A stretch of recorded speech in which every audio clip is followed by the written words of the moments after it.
Inner Space Cavern. Take the Hidden Passages Tour, the Wild Cave Tour. No reservations required. Hit InnerSpaceCavern.com for more tours, times, and even a coupon. Inner Space Cavern. Well lit, safe, and really cool. Adventures await. Come explore.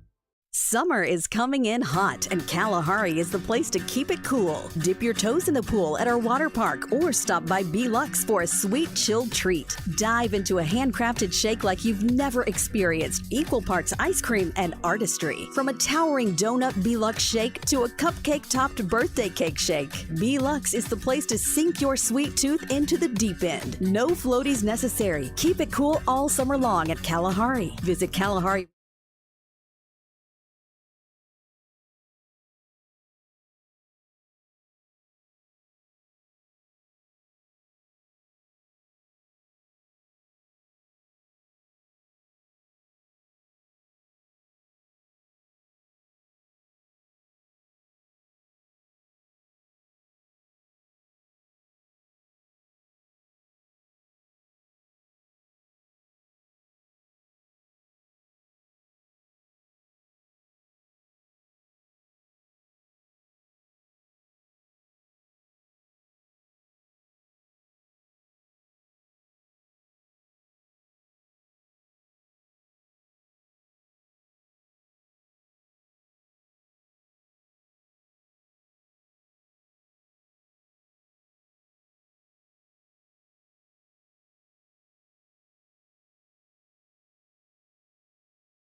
You damn right. Hope everybody's having a good Friday. Lucky day, 7-7.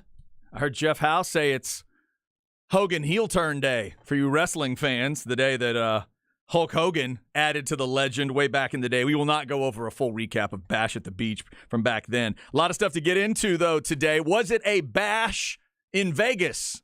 Or was it much to do about nothing? The update on that weird Wembanyama story that involves Britney Spears. We'll talk other basketball issues. We got football to get to, including a Cowboys update. College football getting closer and closer. 57 days until September 2nd when the Longhorns take on Rice. One of the things we'll do today is take a closer look at the Longhorns' first two conference opponents as we get ready for Big 12 Media Days next week. Don't be overlooking the Bears and the Jayhawks. We'll get into them as the show goes on. It's Chad and Zay on this Friday. I'm Chad Hastings, and he is the one and only Isaiah Collier. What's up, Zay?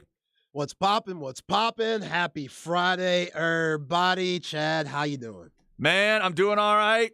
I am interested. Well, I'm a little ashamed of myself. I hope I don't end up regretting it. I set my DVR to record all 3 NBA Summer League games. What the hell is wrong with me? Man, that's tough. What the hell? Other than the fact that I know I could either not watch or fast forward through them, I'm going on ESPN and I realize, oh, look, 8 o'clock, Spurs. It's Charlotte and the Spurs, I believe. Is that right? Yes, Charlotte and the Spurs. So I thought, Wembanyama, but then it's Charlotte. So isn't that Brandon Miller? Yeah. Right? So I'm like, oh, okay. And then I see 6 o'clock is Portland and Houston. And I thought, well, wait a minute. Amen Thompson, could he possibly be on the – and I hit record. And then I see Golden State and the Lakers. And I go, oh, well, I guess, okay. So I fell for it, and I've recorded all 3 tonight. So that is going on. Our first look at Victor Wembanyama in black and silver in some kind of action is tonight at 8 o'clock. So that could be a big deal. Oh, yeah, definitely should be a big deal.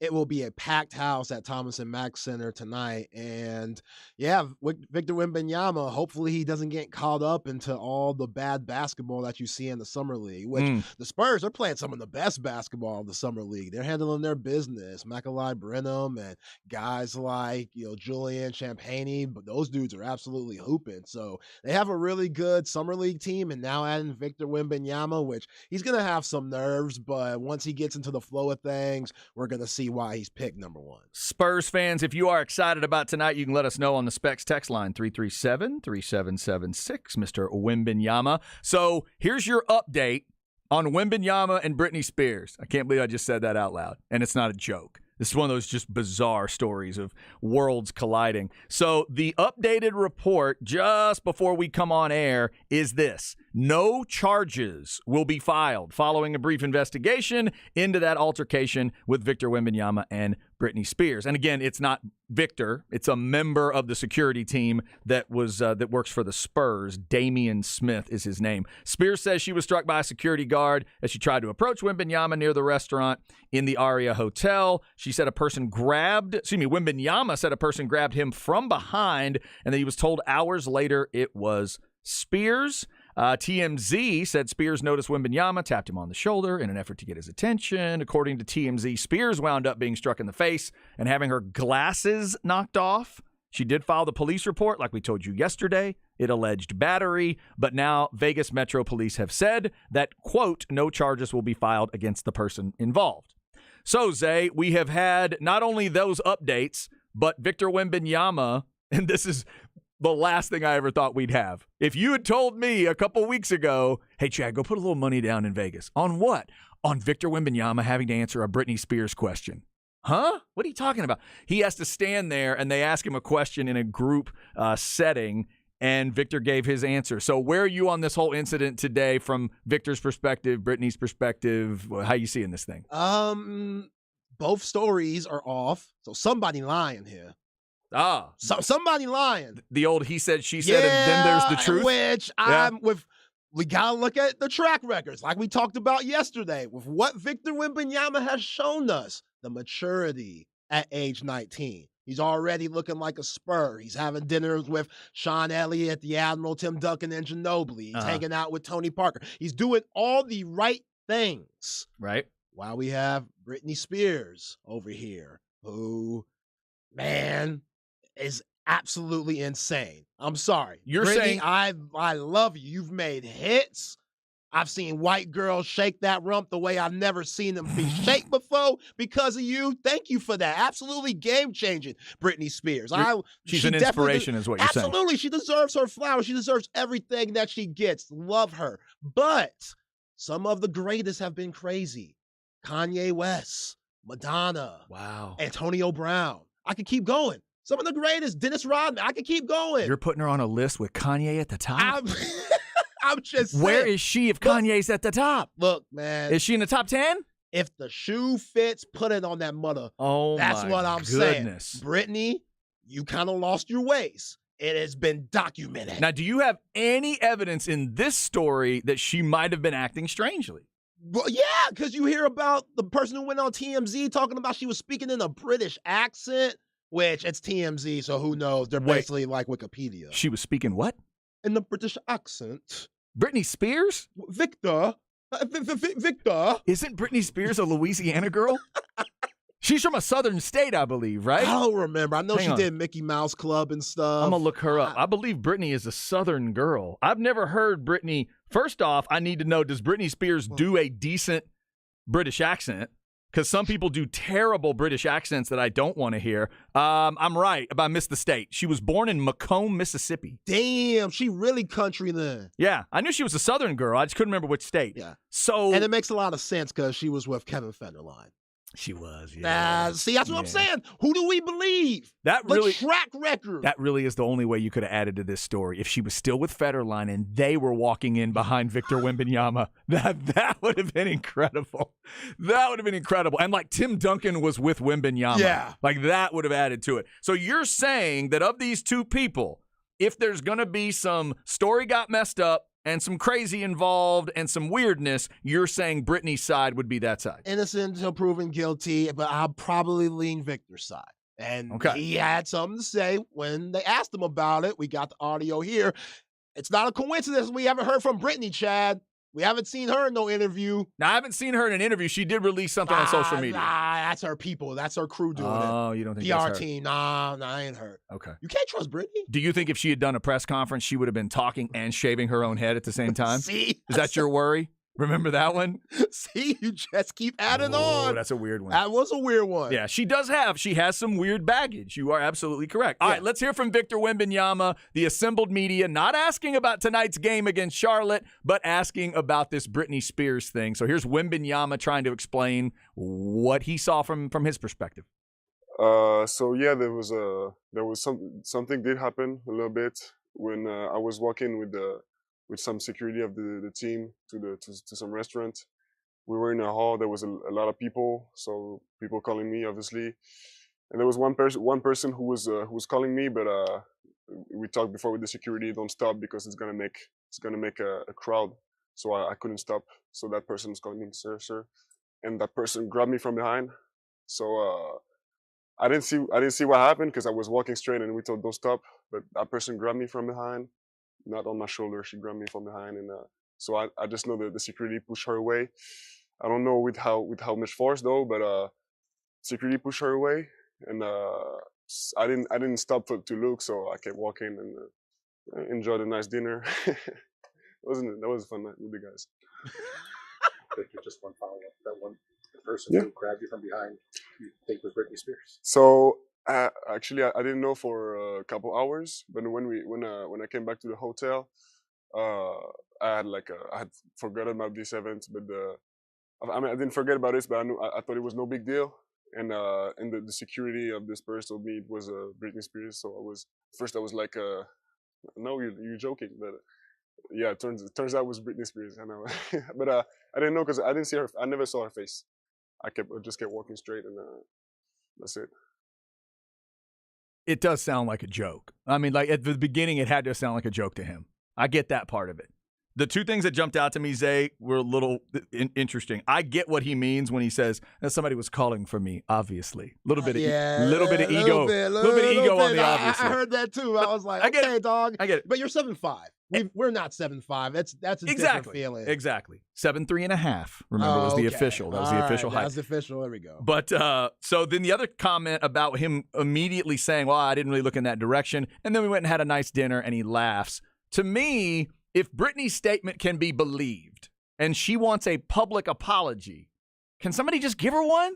Victor, No. Spurs representative, whatever. Look, it doesn't. No. Zay, to me, it does not matter who that person was, and it doesn't matter if they are now or were a little bit nutty at times. A member of your security team and a rep of the Spurs hit her in some way. Hit her, pushed her, shoved her in a way that she filed a report with the Vegas police. Let's just be the bigger people here, because you're the Spurs. I would expect my Mavs to dodge this story. I would expect Mark Cuban to dodge a story like this. The Spurs, put on your black and silver big boy pants and say, we would like to apologize to Britney. While we feel Victor did nothing wrong and our staff was just trying to protect him, we feel very bad that anyone was injured around one of our guys. We are so sorry to her, and whatever you want to do, invite her to the game, tickets, photo ops, whatever you want to do after that. But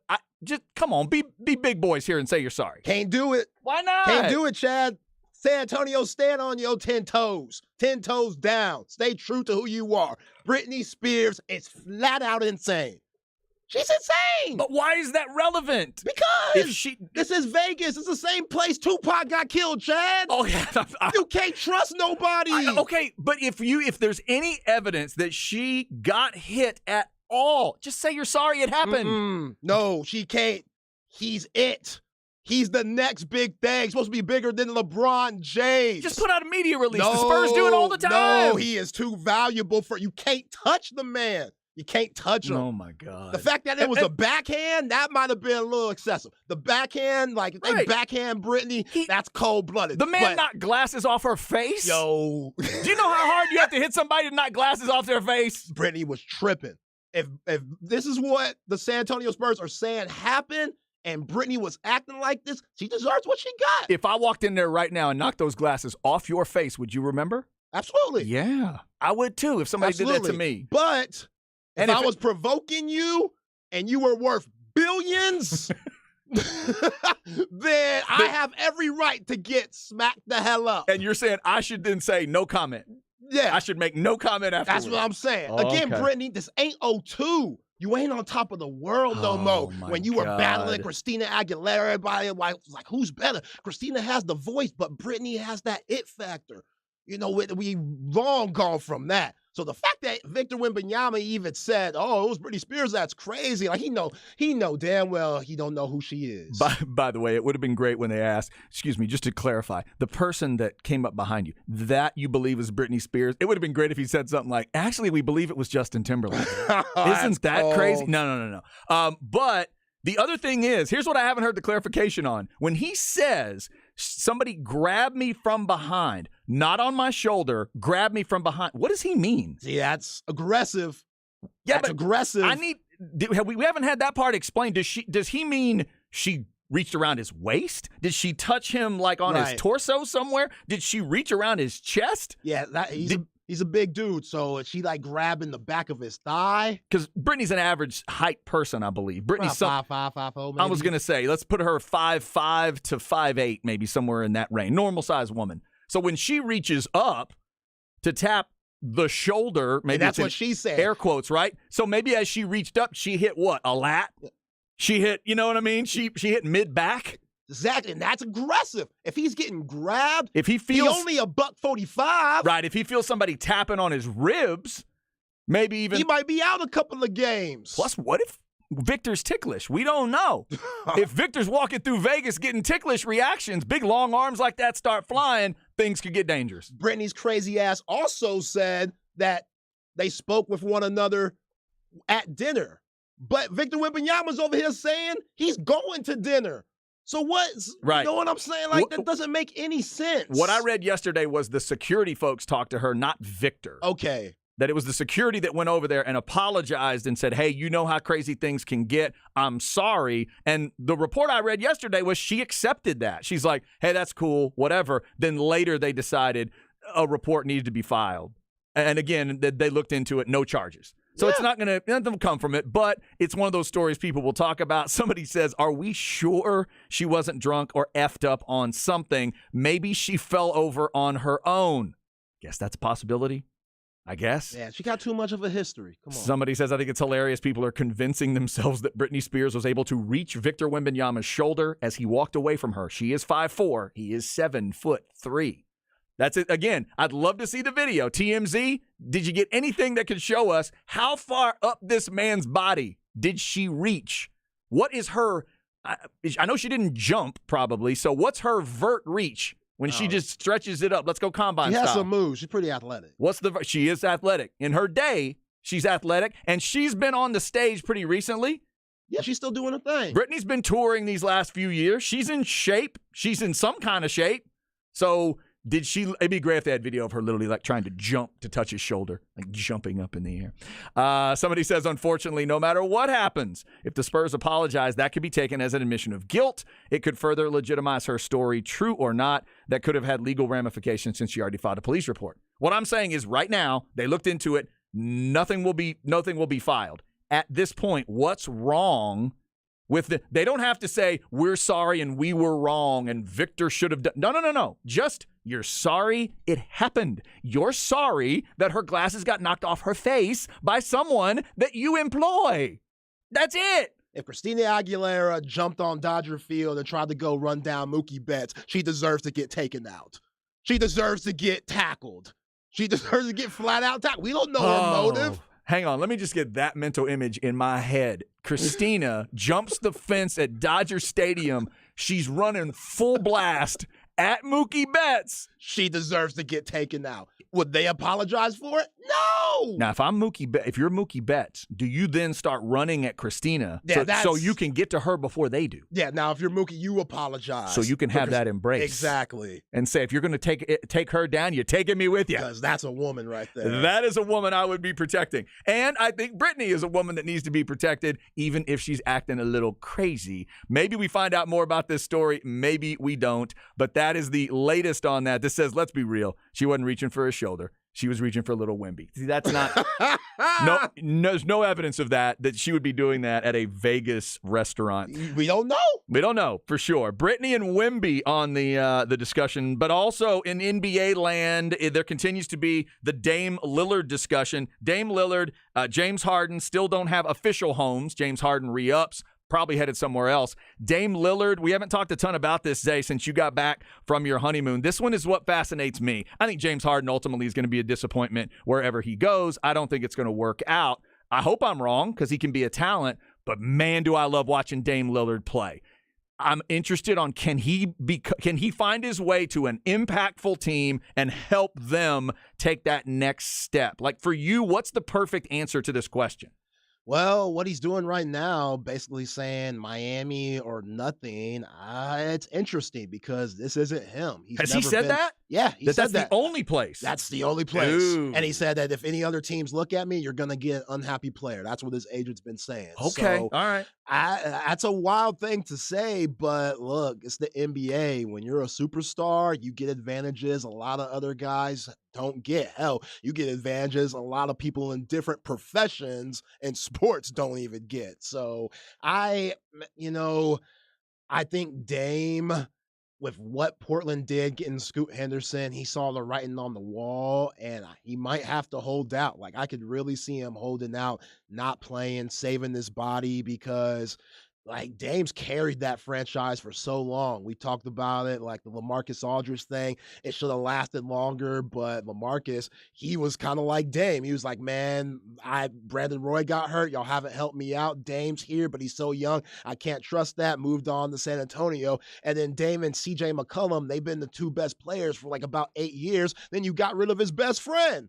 Like, you didn't bring anybody else in to help you and him and CJ. Him and CJ were really close. Yeah. And then they put more on him after that. And right. put more on him, and then it put guys around him. And now that he's at 33, and he's never lived anywhere like cold. So I feel like that's an issue. He ain't trying to go to Boston or Philly. I guess that's true. He's from Oakland. Utah's the closest place he's been because he went to Weber State. Right. Okay. And Boston, I think that would be a good fit. I really would. I mean, I do like Jaylen Brown, but if they would have to give him up, Boy, that'd be him and Tatum together. Yeah, that'd be tough. And Kristaps? That'd be tough. If he's healthy? Exactly. Woo. That'd be real tough. But I see what Dame sees in Miami. I mean, they just went to the finals. It's freaking Miami. Like, come on, South Beach, it don't get much better. Like, everybody wants to retire there. They have the culture. Pat Riley's an OG in the NBA. Eric Spoelstra's one of the best coaches. He's really close with Bam Adebayo during their stint with the Olympics this past year. Especially if you can take the Butler, the Adebayo, the grit that team gives you, Spoelstra's coaching, and you add Lillard. Oh, they'd be tough. Oh, my God. Yeah, you would think they would repeat to get back to the Eastern Conference Finals. So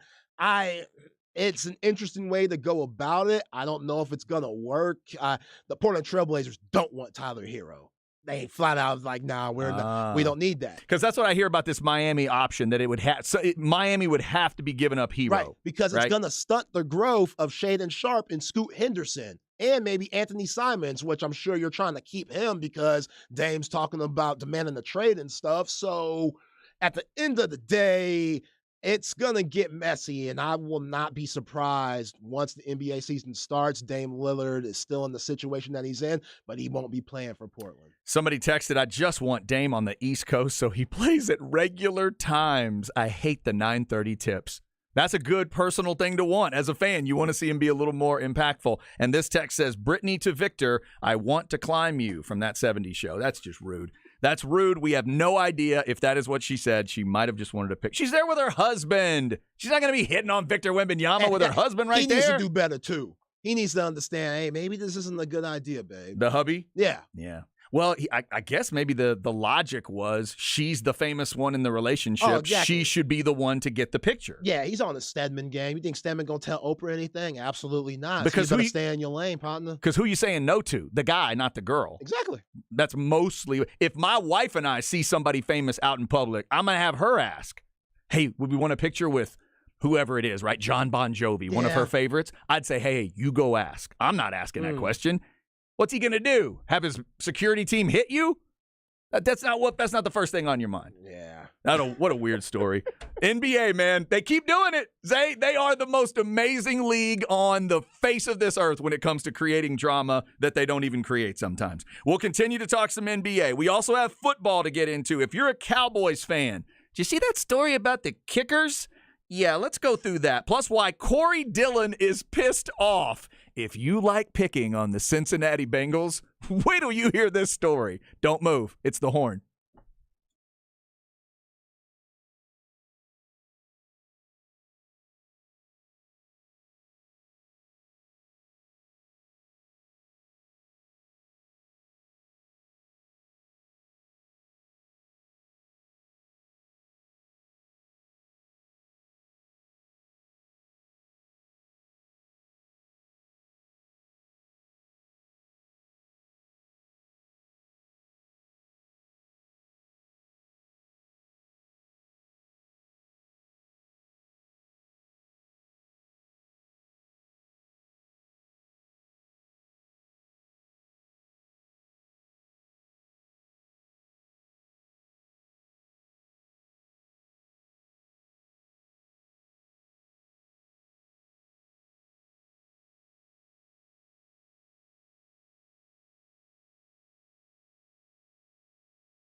Chad and Zay.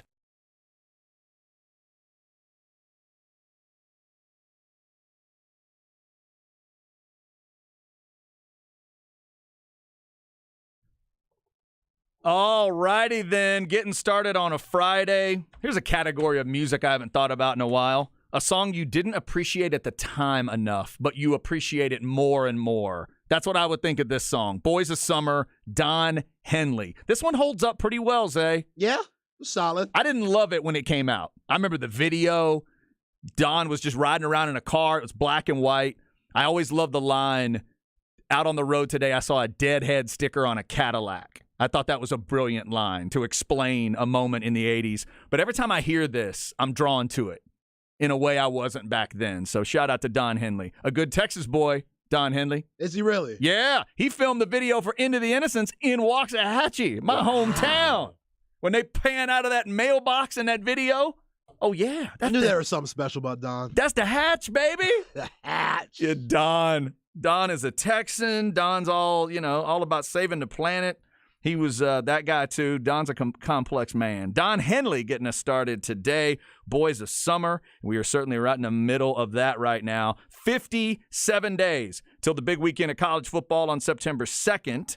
Also, NFL, first game 62 days away, and we're 65 days away from the first NFL Sunday. Remember, tonight, Victor Wembanyama, hopefully, and the Spurs. That's an 8 o'clock start. Everything's ESPN. Rockets fans want to peek in at 6. Your Summer League team plays at 6. Then the Spurs at 8. And then Golden State and L.A. at 10. You want to prove to your spouse or your brother or your husband or somebody that you really love the NBA? I dare you to watch all 3 games tonight. Oh, my God. Just sit there from 6 to like midnight. I dare you. That should be in the movie Saw 7. Just have somebody pinned up in a room, tied down, watching NBA Summer League games. I will 3 straight. I will hand you the remote, but you have to cut your hand off first. You will not make it out. Oh, my God. Somebody mentions a couple things back to this Britney Spears Wembanyama thing. If we didn't say it, we did say it once, but make sure we're saying this.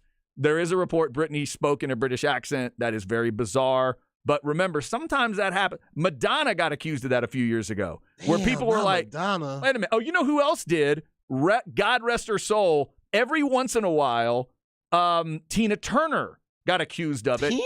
But Tina lived in England for a while. Okay. So Tina kind of picked it up, I think, from the nature of things. I also think Tina might have been married at one point to a British man. So people would talk about wherever Tina was on the planet, sometimes her accent, because she's from, was it Nutbush's Mississippi, I think. She's a Southern girl as well, just like Britney. Yeah. So and when Ike probably tried to call and she was trying to avoid Ike for obvious reasons, you got to hit the accent sometimes. It's not Tina Turner. I'm sorry. Tina's not here right now. It's not here right now. Can we take a message? I'm actually sipping tea. So, yeah, that part of it is weird. Someone else brings up the point in terms of and we were kind of picking apart the words Wembanyama was using to describe it. We should always remember English is not his first language, so the actual phrasing of what he says. Again, I'm not going to pick on that too much. There was a little dismissiveness in his voice, but I don't think it's anything crazy. Again, there's no charges being filed. Most importantly, I have heard that, in reading the story, Britney's okay. It probably freaked her out, knocked the glasses off her face. I haven't heard that she was cut or bruised or anything like that. Maybe a little bit of a shiner or something. If you've ever had glasses knocked off your face, scratch the nose, bridge of your nose, something like that, maybe. But I haven't heard there's any serious injury. So that's the most important part. And don't look for Britney to be courtside at Spurs games this year. That's unfortunate. Someone else texted us, it may have just been a publicity stunt from Britney. That could be true as well. All right, so lots of that on the board today. A lot of good NBA drama and soap opera. Coming up at 1:05, we'll dig into the Big 12, look at the Longhorns' their first 2 conference opponents. Don't forget that game in Waco. Then you come back and host Kansas before the game with OU. Kansas has the preseason Offensive Player of the Year, as weird as that is to say, in the Big 12. So we'll get into that. Coming up in the crap bag, I'll get you a little preview of UFC 290. People punching people over the weekend. Fight week in Vegas. Speaking of Vegas, this is where people will be punching people and it's supposed to happen. So I'll tell you about that. The agreed upon fights that are coming up tomorrow night in Vegas. But right now, let's get to a little football. Zay, and I'll be honest, I'm a little concerned. I'm always concerned as a Cowboys fan. You accuse me of having Cowboy fan PTSD sometimes. You do. It's real. Yeah, it is. Cowboy fans can attest to it. But there's one story that jumped out to me, and I hadn't really been following it. And why would I? Because it involves the kicker position, and it's not the first thing you think of when you're an NFL fan. But I see this story. If you remember last year, the Cowboys had issues with Brett Maher, some big misses, field goals, extra points, just a couple of moments that made you think, wait a minute, is this really the guy that you want?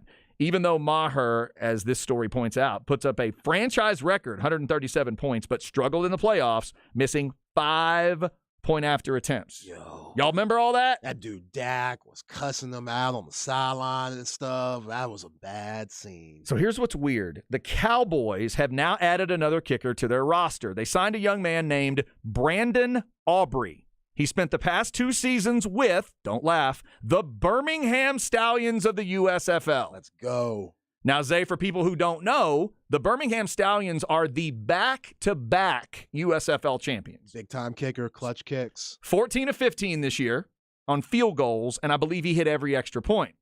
So he is now on the Cowboys roster. The Cowboys did not look at free agent names like Robbie Gould or Mason Crosby. I'd have told them to look at both. The Cowboys apparently didn't want to. They had eyes on kickers in the draft, but they didn't draft Jake Moody, who the Niners got. They didn't draft Chad Ryland, who the Patriots got.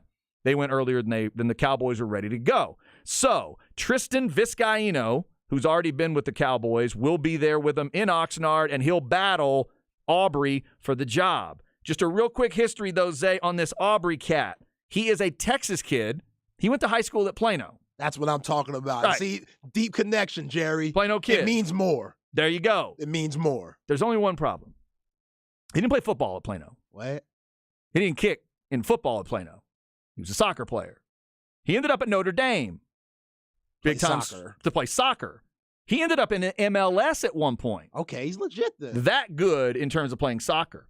But his experience with the Birmingham Stallions is his first in football ever. And certainly his first in professional football. Maybe somewhere down the line he played a little peewee football. I didn't look up his history that far back. But that's who the Cowboys have competing with Vizcaino for their kicking job. I'm just going to leave that there for everybody on a team that supposedly is going to do what, Cowboys fans? Run the damn ball, lean on your defense. Well, what things go along with that? Special teams, kicking, and it's the NFL. NFL games are always close. They're always one-score games. They're always two-score games. They're always big field goals. They're always big extra points. All the extra points are bigger now because they're 33 yards. This dude just came from a league where they give you how many options at extra points? Is it 9 now? You can bring a chicken on the field and you get 5 points if the chicken crosses the goal line. You're bringing a guy out. You know I love these spring leagues, Zay, but you're bringing this guy in? Hey, I'm a little concerned. he's got a gifted leg. Oh, Former soccer player. You know who comes to mind? You remember on the Replacements and they had the drunk-ass Irish kicker? But he could kick the smack out of the ball, and hey, it could be that. That's what Some you're of those thinking? guys, yeah, it's a good transition. Just I'm with you. It's the Oh, my NFL. God. It's a different game, and he was all USFL. So we'll see. Again, him being from Plano, I think that means something to Jerry because this guy. This might be a dream of his, even though he's never played football in his life until these last few years playing in the USFL. So, yeah, man, this is going to be fun to see. That's and wild. it just kind of shows how shaky the Cowboys' kicking system is. Oh, right now. man. Yeah, it's going to be fun for you because you're not a fan. I mean, For all of us, it's going to be nerve-wracking. And remember, last year the Cowboys did dip into the spring football world of the USFL with Turpin. and it worked out. And they got positive stuff out of Turpin. Right. So, hey, I've always been the guy to preach. If you have stars, opportunities out of these spring leagues, I love the thought of it. There was a kicker in the original XFL. I think his name was Jose Cortez, if I've got that right. He was on the championship team. He's the guy Tommy Maddox cussed out when he missed a field goal one time. And he got a little cup of coffee, I think with the Niners at one point, and was an okay kicker. But this is such a big make-or-break year for everybody in Dallas, just for everyone involved, McCarthy and Dak and all the way down. Are they going to trust the the USFL two-time champ to go out there and hit him a big kick? Cold night in Philly, 48 yards. Got to go hit a big boy NFL kick. Are y'all going to trust him? Are y'all sending him out there? It's fourth and 5. Well, if you're going like these lengths for somebody in the USFL, then you're desperate. Because obviously there ain't no Adam Vinatieri's just hanging out. How did they not work out Mason Crosby? Because they don't trust him. Do you know where Mason Crosby's from? He's from Georgetown, Texas. You want a Texas story? There's one. Nah, it ain't close enough. Mason. Ain't right down the road. You know what I'm saying? Why don't y'all call him Robbie Gold? Sorry, Rob. They don't want to call Robbie Gold? Hey, your shot's over with. Okay. Hey, Jerry, Steven, they're feeling good. They made some good decisions this offseason. Real good decisions to put the Cowboys in serious contention to make some noise and maybe go to Vegas this year. Look, but I don't know if he's stretched out or not, Zay, but I think right over here in Hyde Park recently, Phil Dawson was hanging out. Come on. Is Phil still hanging? Phil's a legend, absolutely, but Right? he ain't got he ain't got nothing in that leg no more. I don't know, man. I don't know. So that's the update on the Cowboys. The other story I wanted to get out from the NFL is a great story if you have a history of making fun of the Bengals.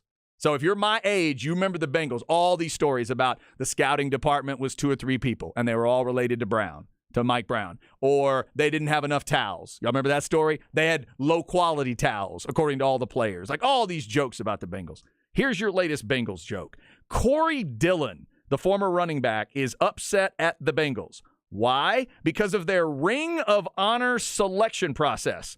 In an interview with The Athletic published yesterday, Dillon didn't hold back as he took umbrage with the process, get ready, that features votes from season ticket holders and suite holders. He said it was garbage that the selection should be done directly by the front office or special committee. Dillon, this ain't a popularity contest. This is football. You're going to put in somebody who is more popular than somebody who got stats? Ooh. Oh, my goodness. Oh, and also, No salty there, huh, Corey? credit to Corey Dillon for this one. Also in the interview, he says, quote, I'm pretty sure they will put effing John Kitna in there before they put me in. Matter of fact, get this other name he throws out. Matter of fact, Scott Mitchell will end up in that MFer before I do. Wow, my chest. End quote. That's tough. Oh, Hey, my God. I feel your pain, Corey. I mean, you had 6 straight years over 1,100 yards. He was serious. He spent most of his 10-year career in Cincy. Yeah. He's their all-time leading rusher. All time, Zay. so disrespectful. They have 6 members in the hall in their Ring of Honor. Paul Brown, understandably. Ken Anderson, the quarterback when I was growing up, makes total sense. Cornerback Ken Riley, a tackle Anthony Munoz, total one of the greatest. total legend. Wide receiver Isaac Curtis, and offensive tackle Willie Anderson, another total badass. Riley's going to be posthumously inducted into the Pro Football Hall of Fame coming up. So they've only got 6 members of their Ring of Honor. You're the Bengals. If you've got anybody, and by the way, just to mention his name, y'all haven't put Chris Collinsworth in there yet? Oh. In your Ring of Honor? Mm. Helped you get to a Super Bowl or 2? Now, you didn't win them, but come on now. Yeah, they must not like us commentating too much. Really? I don't know. Ocho Cinco. Yeah. I mean, They've had some guys. They've had some dudes. I don't know if but- like Andy Dalton needs to get discussion in a Ring of Honor, but Corey Dillon does. just throwing John Kitna under the bus. That's hilarious. That's cold. But that was your quarterback for a little bit. Oh my God, that's my doppelganger, John Kitna. Yeah, one of them. I could pass for John Kitna at a Halloween party. Definitely. I could go as John Kitna at the Halloween, and he was my head coach at Waxahachie for a while. Remember that? Was he really? Yeah, man, they were paying him way too much to coach the Indians for a while. John Kitna. I should have shown up one night to see if they'd let me coach.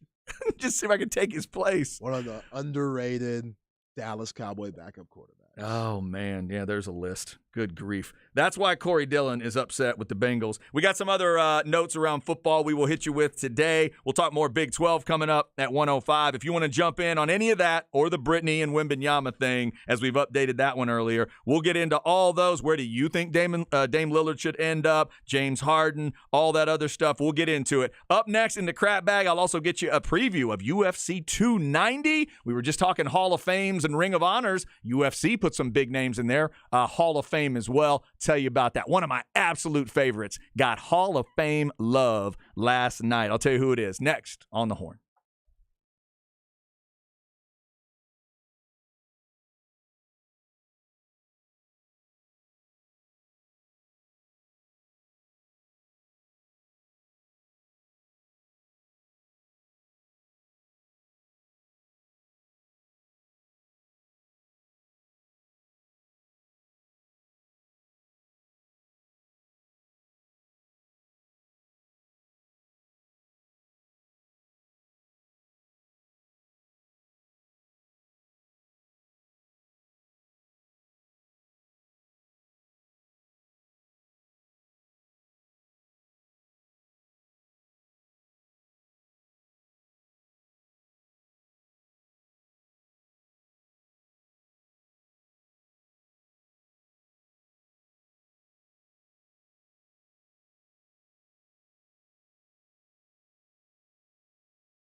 Chad and Zay.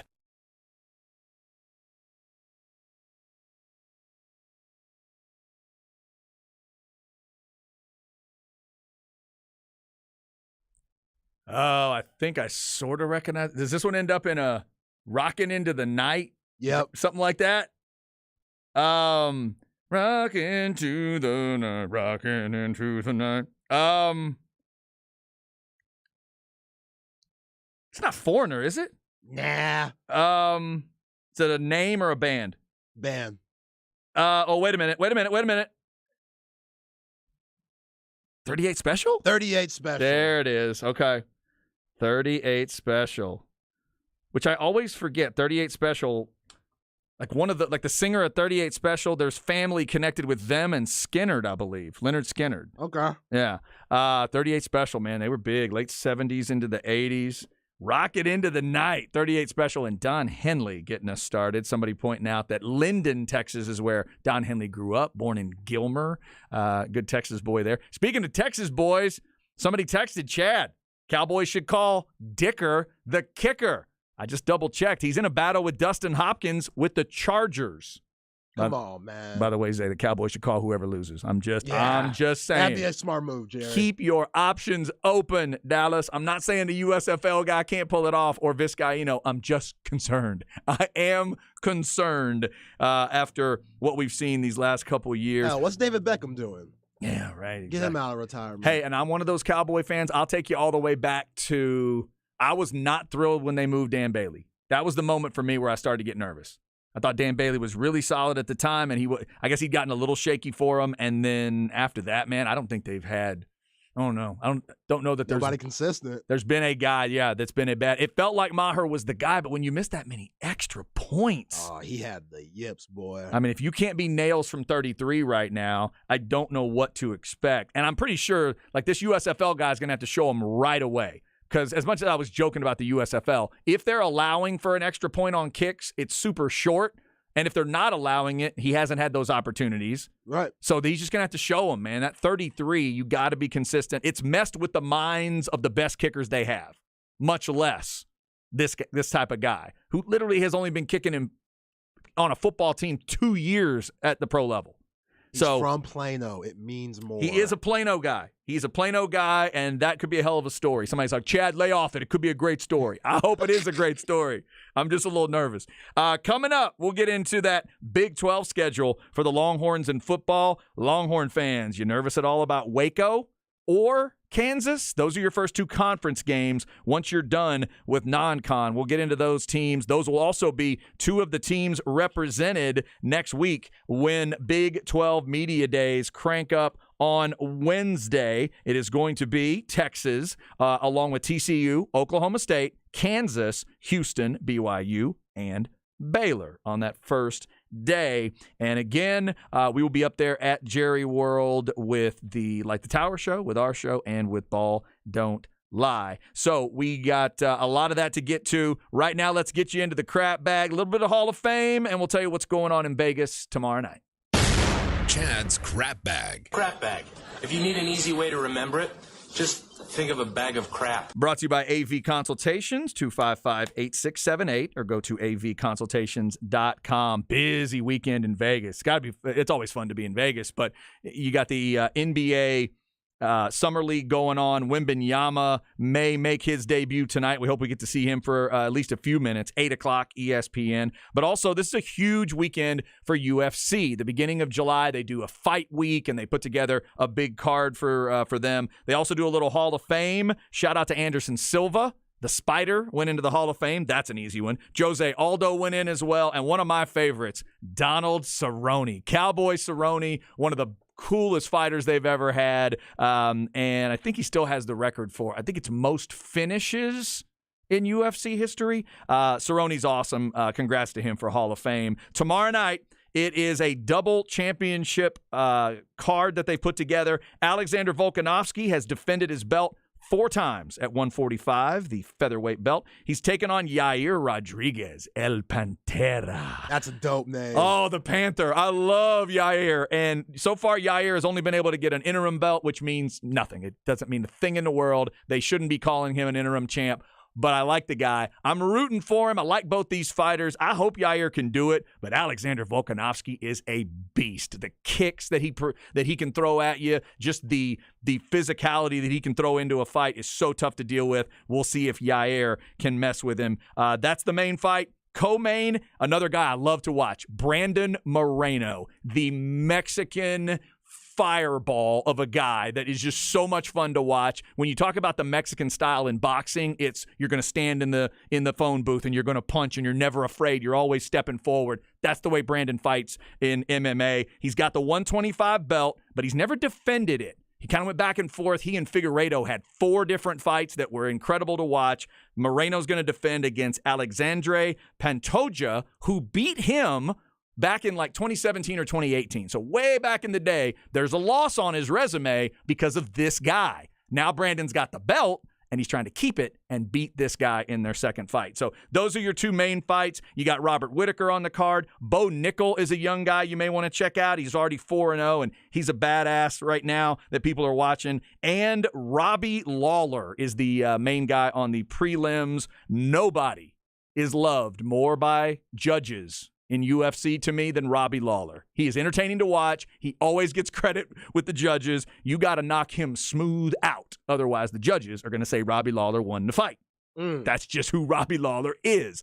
But it's also entertaining. So they have a lot of good stuff going on with UFC 290. That is tomorrow night in Vegas. And again, tonight, Wembanyama. So, Zay, for people that don't watch, real quick before we hit a break, for people that don't watch usually with Summer League, what can I expect tonight if I tune in at 8 o'clock? Am I getting 5 minutes of Wemby? What are we going to see? You won't see too much, but you'll see him in pressure times in the game unless the Spurs are up by 20 or so. But I say 20 minutes. 20 minutes, but he won't start? No, he'll start. Okay. He has to start. I mean, come on. Okay, I would assume. Yeah, but 20 minutes. Okay. You get unlimited fouls in the Summer League, so that's always good. Wait. You get what? Unlimited fouls. Brandon Miller's had 15 fouls in 2 games. Unlimited? Oh, it's ridiculous. Wait, I thought it was a joke, but then I thought I heard say the other day you got 10. You literally get unlimited? It's basically unlimited. It might be 10, but it's not 6. Okay. I thought I heard somebody say it was 10 the other day. I think it'd be great if it was unlimited. I haven't seen anybody foul out, so that's what I feel like it's unlimited. That's so funny. Yeah, you can't be out there, Bill Lambier guys, but, you could get your fouls in. By the way, crazy old man idea for the NBA. They're trying all these weird ideas now in season tournaments. How about a whole month of the season where 20 fouls you out? Jeez. Or go unlimited. One month for December. Make it a Christmas gift. That'd be some of the worst basketball we'll ever see. Just people living at the line, not giving up ducks, not giving up anything. Oh my God! And then that'd be the last thing Adam Silver wanted. And then in January, 3 fouls and you're out. How about that? That'd be a lot better. Just swing it back and forth. That'd be a lot better. Let's swing back and forth. Yeah, I want to see Guy 15 come in the game and put up buckets and win you ball games. Miami Heat would be terrific. 10 fouls for December, 3 for January. That's my stupid idea of the day. All right, there's your crap bag. We do it every day at 12:45. Up next, it is the Big 12 discussion. We've had the Big 12 media edition yesterday. We had the all Big 12 team preseason. Media made their choices yesterday. Let's start digging into the Texas opponents. We'll start with the first 2 conference opponents for Texas, Baylor and Kansas, and talk some Longhorn football coming right up. Stay with us. It's The Horn.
All right, let's go hour number 2 on a Friday. Remember, if you're trying to get Mr. Wembanyama's attention, you might need to jump to find his shoulder.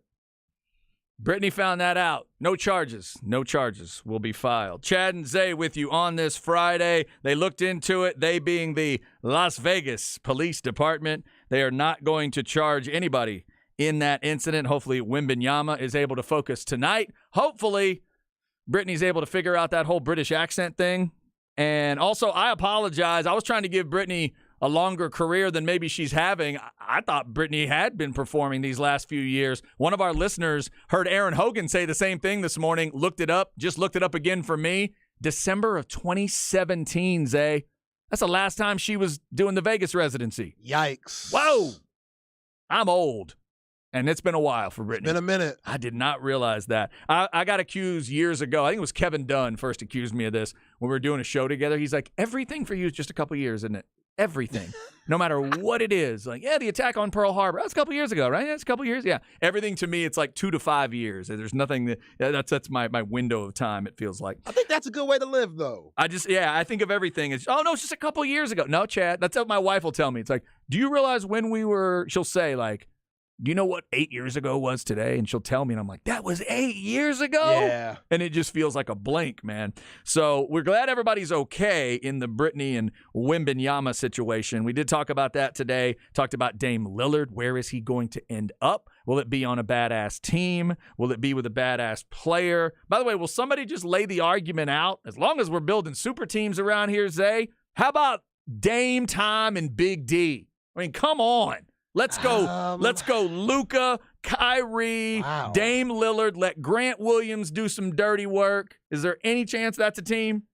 No. Okay. I mean, who's going to touch the ball? Good grief.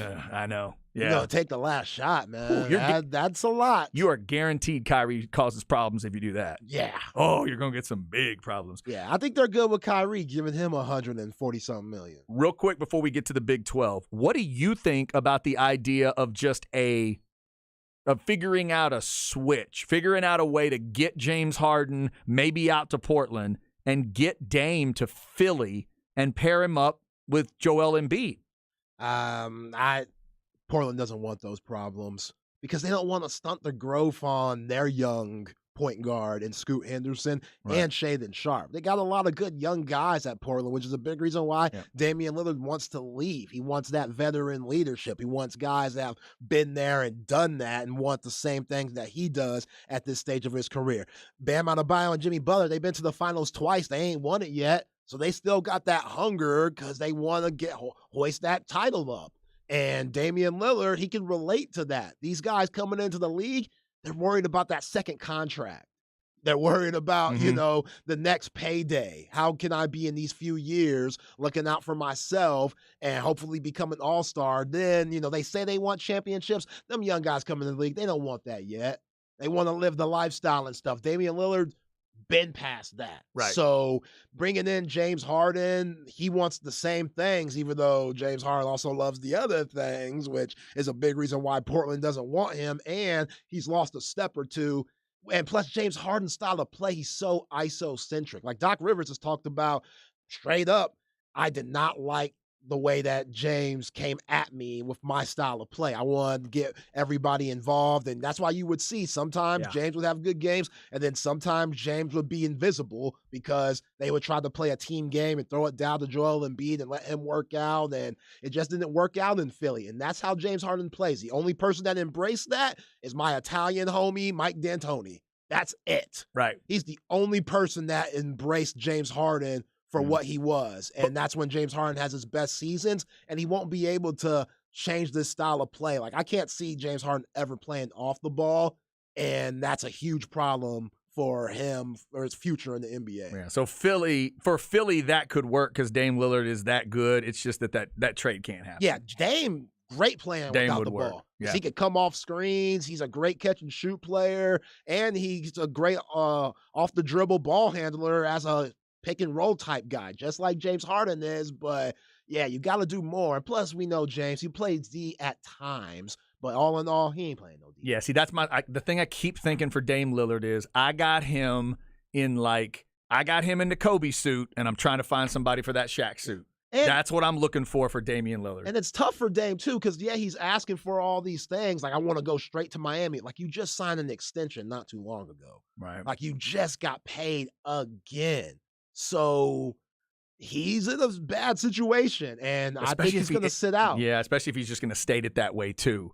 Because I didn't realize that he'd gone as far. I knew he liked Miami. I didn't realize he was saying Miami or nothing. Yeah, and you're telling other teams if you make a trade for me, you're going to get an unhappy player, Oh, which that's- I don't think that's true. Dame, I think he has more pride than that. Yeah, He's he'll gonna- work. He'll make it work, but it might be a little rocky at first. Yeah, no, you're right about that. That's weird. It's a strange that's a strange notion. All right, so we will definitely keep our eye on those stories. Damian Lillard, James Harden, all the craziness in the NBA. And again, no charges for anybody in that Victor Wembanyama, Britney Spears story. So we're closing in on Big 12 Media Days next week, Wednesday and Thursday, up at Jerry World. We're planning to be there on Wednesday, just like the Longhorns are going to be there on Wednesday with Light the Tower, our show, and Ball Don't Lie. Two of the other teams that'll be there are the Longhorns' first two conference opponents. So, Zay, the Big 12 media poll, we mentioned it yesterday. Texas is on top, then it's K-State. So those are the two teams they're predicting are going to face off for the title. The first two conference opponents for Texas are 6 and 9, according to the media, and that is Baylor and Kansas. Which of these teams sticks out to you right now as a Texas fan? You brought this up to me yesterday. Like, wait, how do they start conference play? It's these two teams. Where's your kind of concern/awareness level right now on these two teams? I think it's with the Baylor Bears. I think that will be a very tough first game of conference play in Waco, and I think that's the main thing. Like, that's always a dogfight. Dave Aranda coming into his fourth year. Yeah, he struggled that first year, won the Big 12 in the second, where 2021, they were incredible, holding teams under 30 points every single game and, beating the crap out of, they beat Ole Miss pretty handily in that Sugar Bowl game. And then this past year, Dave Aranda, he struggled because he didn't hit the transfer portal hard. He was kind of against it, and he was trying to reward those guys that were on the second team in 2021 and thinking that it will translate in 2022. It didn't work out that way. They went 6-4. They had that very embarrassing loss in Fort Worth in the bowl game against Air Force. And now he's embracing the whole transfer portal. They went out, got over 13, 14 guys in the transfer portal, and those guys have came in and have done a decent job of making their way into the starting lineups and stuff. So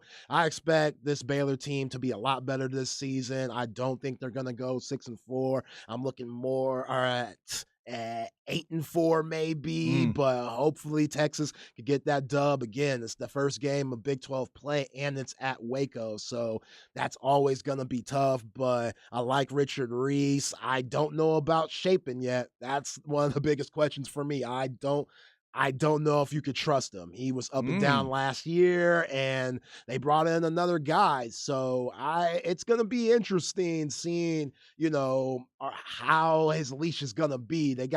I don't know who they have early. They have somebody tough early, but yeah. Utah, that's it. They got Utah Yep. early, and you'll definitely see what Shapen's about then. But Dave Aranda, we know he loves to run the football, and if they could get back to running the football and letting his linebackers roam on a defensive end, and they always have a good D tackle, then they're going to be a solid Big 12 team like they normally are. Yeah, no, they definitely are.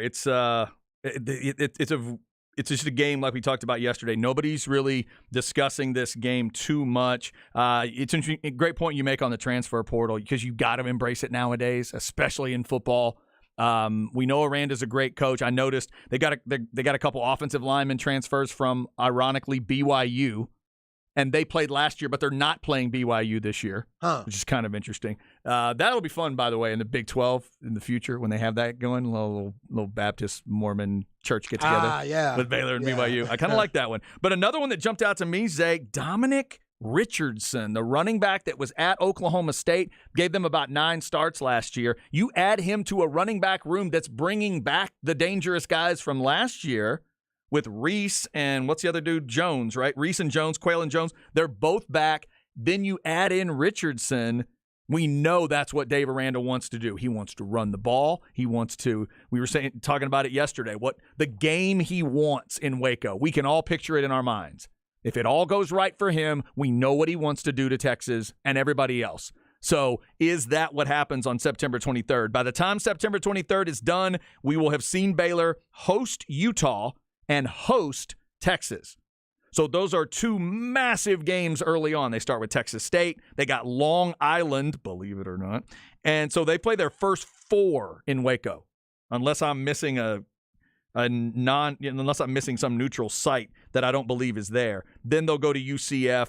So they do play the toughest of the new teams, supposedly. And then later on, they'll go to Fort Worth before the season's done. They miss both Oklahoma teams, don't play either one of them, and they don't play BYU or Kansas. And not playing Kansas this year could be a big deal. So as we talk about these two teams that Texas is going to start the conference with, they do not play each other. They both play Texas, obviously, but they don't play one another. So Baylor has a big chance with that Utah and or the Texas game to make a little statement. Yeah, their running game is always good. Like you said, Dave Aranda, he loves it. He wants to stick to it. But Shapen's going to have to make throws. And if he can make some big-time throws, I can see them finessing their way and winning a lot more games than the media gave him credit for in the preseason polls. So you can never count them out. Aranda's a good coach. He does it differently than a lot of guys. He's not going to get in your face and yell. He has that very soft-spoken tone, which at this stage of how players and kids are,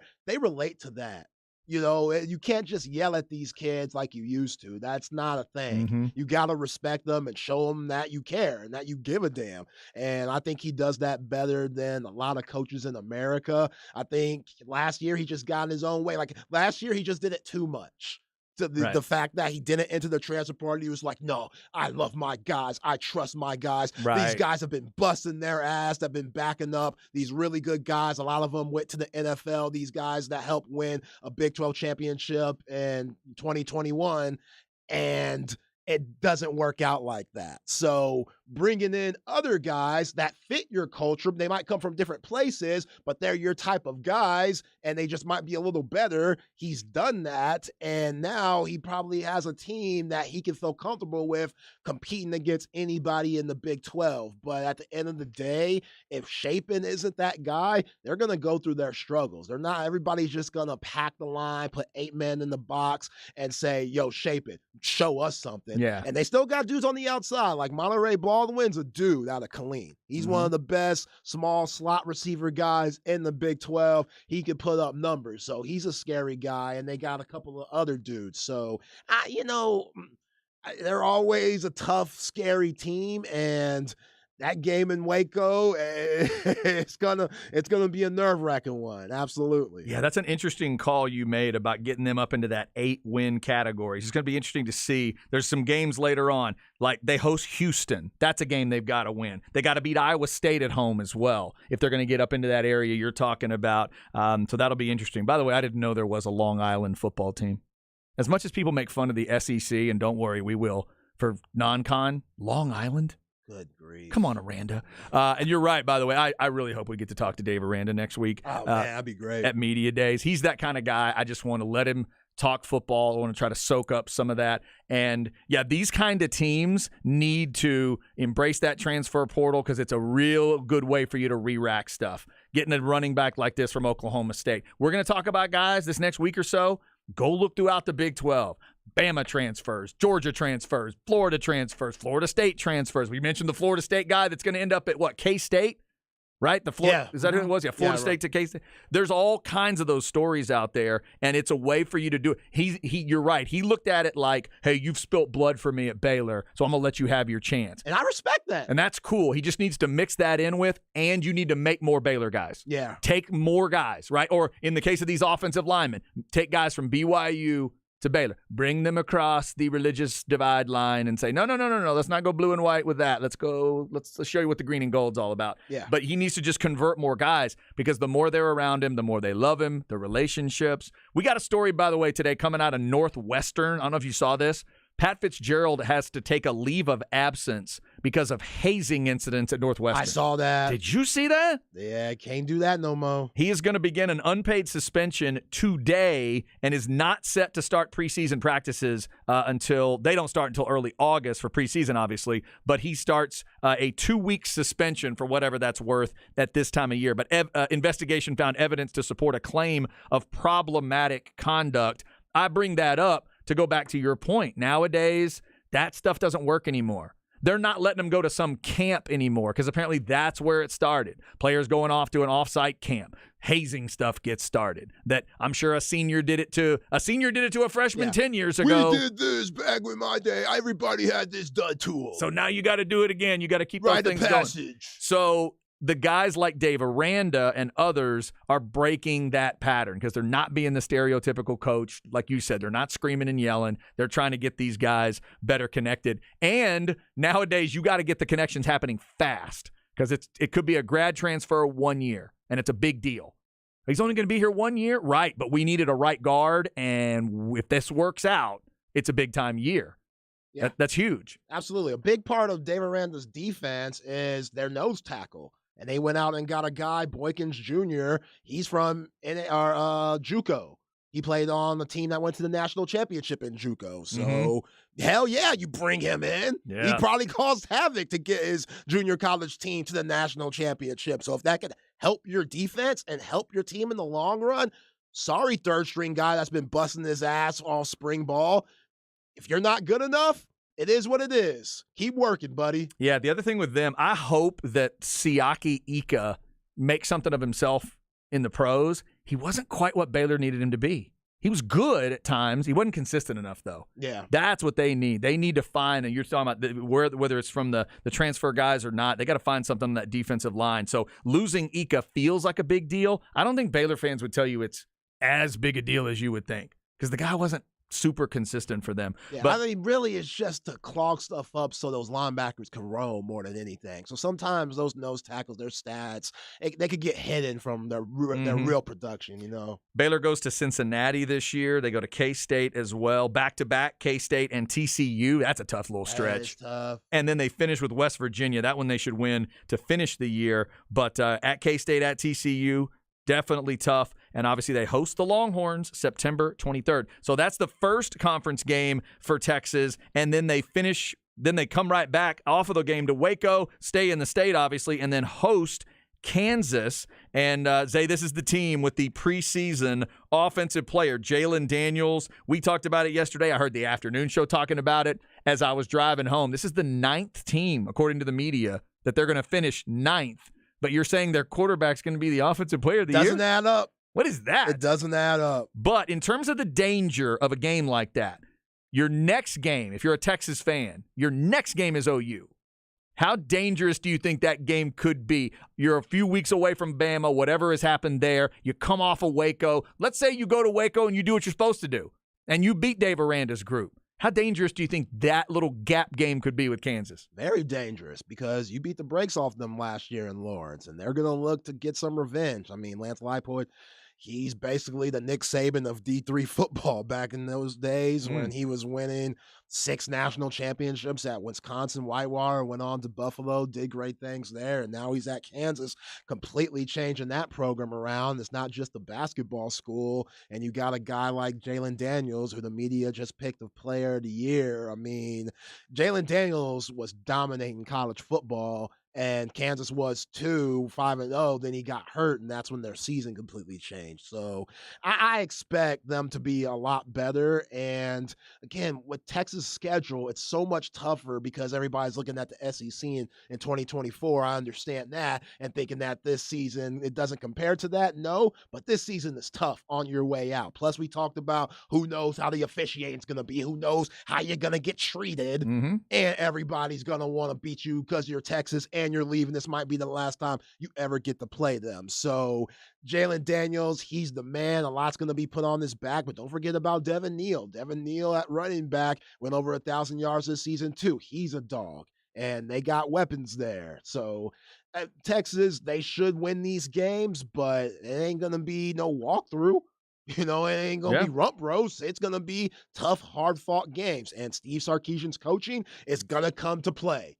You don't want it to. You hope the talent just, oversees the coaching. You always want that, and you're getting to that point. But like we've been saying all week, prove it. You're gonna have to prove it. And everybody's saying that Texas is gonna be one of the top teams in the nation. You're gonna have that bullseye on your back. And Kansas, they're gonna have guys and weapons and good coaching to make life difficult for you. So, yeah, you're going to have to prove it, but you should be able to handle your business against Kansas when they come into town. Obviously, throughout the season, Texas is going to need to have a good run defense. How about this? The preseason All Big 12 team, the 2 running backs are one from Baylor, one from Kansas. Yeah. It's Reese and Devin Neal, who you just mentioned. So the Longhorns will get that test. Also, the center, Mike Nowitzki, the senior, 6'5", 305. He is preseason All Big 12, according to the media. He will be the guy snapping the ball. A lot of experience there right in the middle of the line. How about 10 coming back on offense? 7 coming back on defense for Kansas. That's another reason why those that think Kansas could maybe make a little bit of noise, that's why they think that. Early on, it's just Missouri State.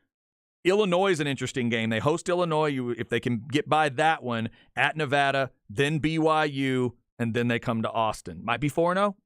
Maybe. Might be 4-0 headed to Austin for the Kansas Jayhawks. So just a thought as we get closer to the games, 57 days away from Texas's first game.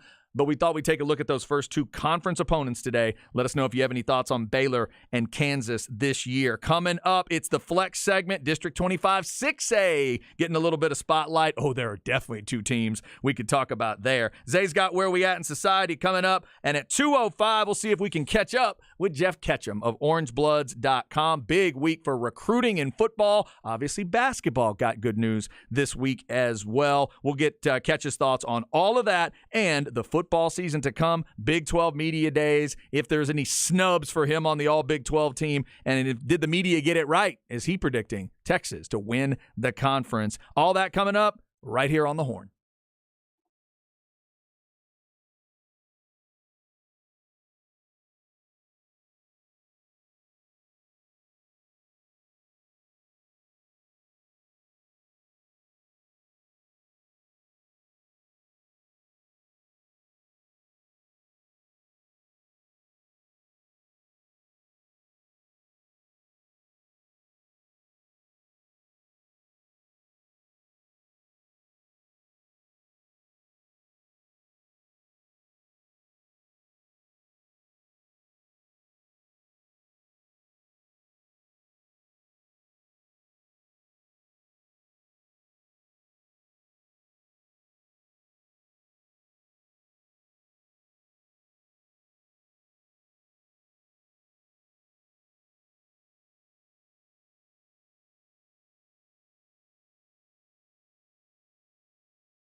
Chad and Zay.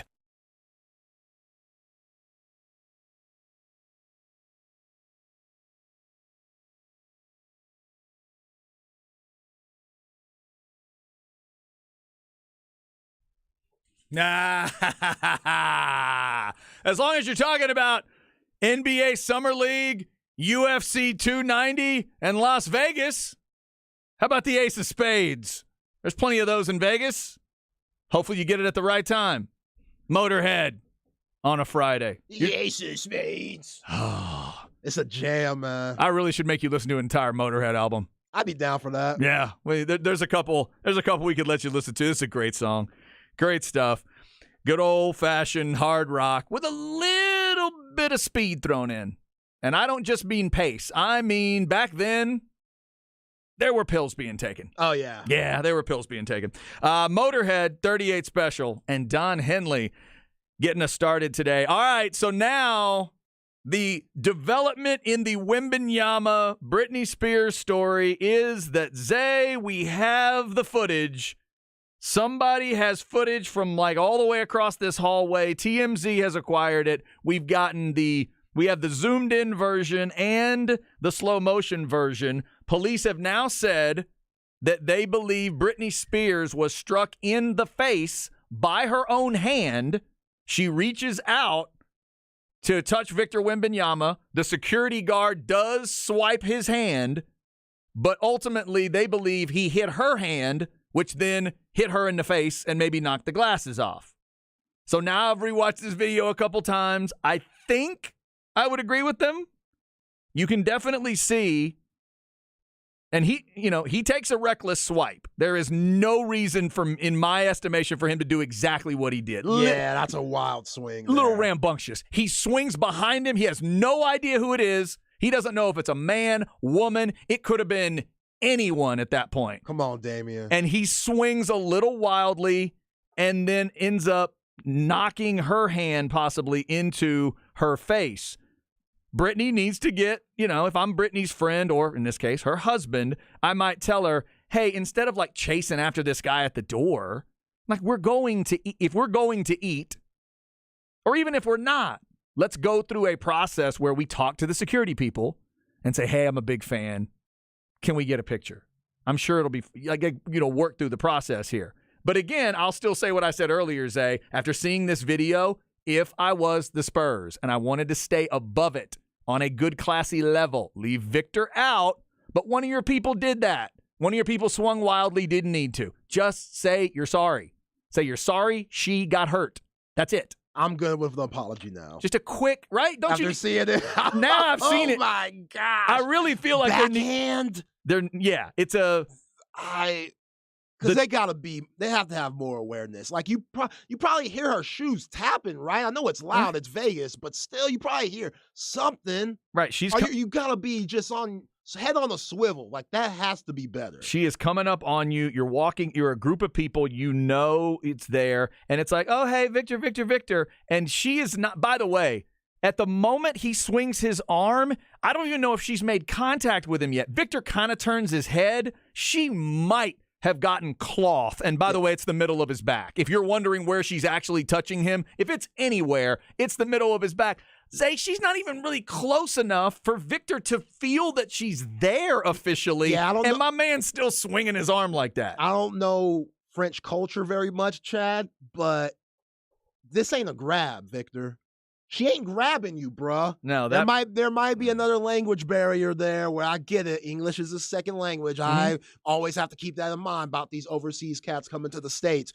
But when he said grab, like she grabbed me, both you and I were thinking that waist grab, a hold, maybe a pull of a shirt. And that would be silly. Which would be wild. Right, but she didn't do that. She didn't do that. Come on now. So that an apology needs to be had here. Even in whatever her Britney-ness is right now, whatever the state Britney is in, she did not run up to Victor Wembanyama and try to bear hug him from behind. Yeah. That did not happen. She certainly doesn't need to get any kind of charge here. And in the end, maybe Damian Smith doesn't need to be charged with anything, like a police charge. But again, probably an apology would be. I'll say Damian did his job, but yeah, he was a little reckless. Yeah, exactly. He did his job recklessly.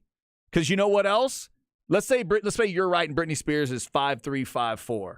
He's lucky it was Britney Spears in a way. He's lucky it was a 40-something-year-old woman. What if it was a teenager? What if that was some rando in Vegas? Just a kid in Vegas. And you arm swiped some kid you don't even know. Victor says hours later he found out it was Britney Spears. You're the security guy. You need to assess that in a half of a second, dude. You're walking in, somebody is, Victor, you need to turn, face the thing that's saying Victor and find out what it is. Whether she's saying Victor because she's from Mississippi or whether she's saying Victor, oh, Victor, because she's weird and she likes to talk in an English accent. Figure it out. Address the issue. And that's what he didn't do. Yeah. That, to me, is what the Spurs need to apologize for. Sorry, Brittany. Yeah, that's not. You don't deserve it. She's had a tough life. That's not good, man. She's had a tough life, especially as of late. Not good. And I agree with her, her people or whoever put out that statement about, it needs to be about respecting all people. Yes, it does. And Victor Wembanyama is about to enter a world where he's always going to be 7'3". He's always going to be the biggest thing in the room, literally and figuratively a lot of times. Going to have to learn how to deal with that. And you know what? Here's the other thing. Maybe a little leniency for Spurs security people. What have Spurs security people had to guard the last few years? Tanking? Oh, man, that's cold. I mean, seriously. Kendall Johnson is a good player. Keldon Johnson, excuse me. I didn't even get his name right. Now, to link it up to a current story, congrats to DeJounte Murray for the 4-year extension with Atlanta. Oh, yeah. $120 million. He got paid. Maybe a little security was required when he was in San Antonio. Nah, he had his own security. He didn't trust me. The way where he from, up in that Seattle area, he got his own crew. He ain't got no. They'll probably have these problems. They've been a lot different with DeJounte Murray, yeah. boy. What's the cat they had from Colorado? White, Derek White. Derek White. Who is bald now. Is that right? Yes, he shaved him. Which Charles Barkley and Shaq, y'all need to apologize to him. Because they bully shamed him into shaving his head. Oh, damn. Because they were clowning his ass. They're making fun of the hair. Yeah, inside the NBA, that was cold-blooded. Yeah, so all these years, so this is where the Spurs security force, they just need to ratchet it back up. Y'all need to focus back in, get some training to get back to Duncan and Tony and Manu and those days. I'm just saying, those days, I'm sure there were people walking up to Tim at the H-E-B when he's trying to buy some ribs. He's trying to buy some barbecue utensils. I'm sure some random lady comes running up to him. Oh, Tim, I love you. Can I get a picture? And they had to tackle her in the produce section. Tim Duncan's Rastafarian looking ass ain't go nowhere. He stayed at his beautiful San Antonio home all day, every day until it was time for games, practice, and show up to the airport to travel with the team. Other than that, he was probably back in the Virgin Islands chilling. They've never had these problems. Nobody in San Antonio, only person that maybe would have had these problems, which it was a different time, like you had that crazy ass woman that we talked about recently coming into the jumping on the field in baseball games and kissing pitchers and stuff. Oh yeah, Morgana. Yeah, Morgana. Just had a birthday. It was during that era. Iceman George Gervin might have been the only person because he was smooth player. He was the Iceman. But everybody else, David Robinson, his Navy self, he was at the crib. Tony Parker, maybe him, if anyone. But he was probably with Eva's crew. She probably had her own security team that, didn't have anything to do with the Spurs. So, yeah, man, they ain't used to these problems. They got to get better. Yeah. They got to get better. Got to get a little better. Yeah, so hopefully, glad it was no worse than that. It did have a kind of a Spurs feel to it in a way that nobody was seriously injured, nothing crazy. Imagine if that had been like James Harden, Dylan Brooks, some of these other guys in the NBA that just draw Kyrie Irving. What if that's Kyrie walking into a restaurant in Vegas? Yeah. It's a very different story. Oh, James Harden slaps his other people himself. Yeah, he just slapped the hell out of dude outside the club in Vegas right before the playoffs. By the way, speaking of, I don't know why I just thought of this. Did you see this weird video? I was watching the Wembanyama stuff on TMZ. That's why I saw this other story. Did you see this thing from the Machine Gun Kelly concert? No. A fan showed up with a sign that said, "I came all this way for Machine Gun Kelly to punch me in the face."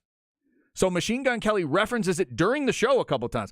Man, I don't know if I want to punch you in the face. That seems weird, but you did come a long way. So eventually he gets the guy to agree, like, look, you're not going to, no. And he does reach out and lightly punch this dude in the face. Wow. And the guy then immediately gives him double thumbs up and smiles his ass off. We're in a weird world. Like, that's what you wanted? Like, so then you go brag to your friends? See, I that's got what punched? saying stuff like that makes me feel like what Damian did wasn't that bad now.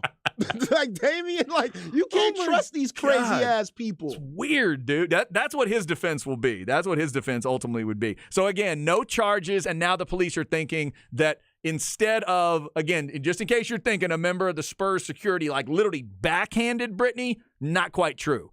It was a reckless bit of arm movement, but it knocked Brittany's hand into her own face.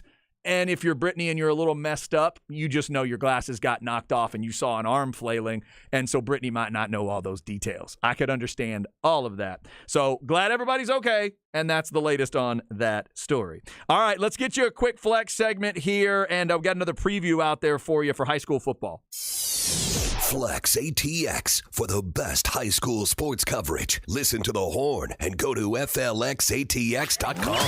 Flex 30 is brought to you by Brain Vault. Brain Vault is a revolutionary and patented mouthguard that has been proven to help reduce the risk of concussion. Visit BrainVault.com and join the movement. All right. Remember, FLXATX.com. We talked about the district previews getting cranked up yesterday. We talked about the Weiss and Hutto district yesterday. How about 25 6A? A little preview for you there to remind you about last year's records. Obviously, Vandegrift would be the pride of that division and district from last year, going all the way to the state title game. But don't forget about Round Rock. They were 9-2, and Mason Cochran and the crew just won 7-on-7. That's going to give them a little energy, Zay, going into the season. Yeah, they ready. That's good stuff. Vandegrift, Round Rock, Manor was 7-4. That new quarterback at Manor, something to keep an eye on. I'm interested to see how they change out there. That offense may be changing a little bit with the Joyner brothers moving on, one moving to USC and one transferring to Bastrop, and let's see what they look like. But for me, that Vandegrift Round Rock matchup, I watched it live last year because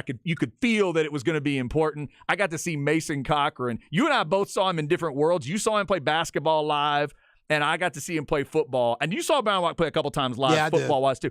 That dude is so impressive to watch. And now that he's got that under his belt, I can't wait to see how his confidence grows. The passing part of it. Right. I'm still going to say you don't go win 7-on. I know your defense is awesome.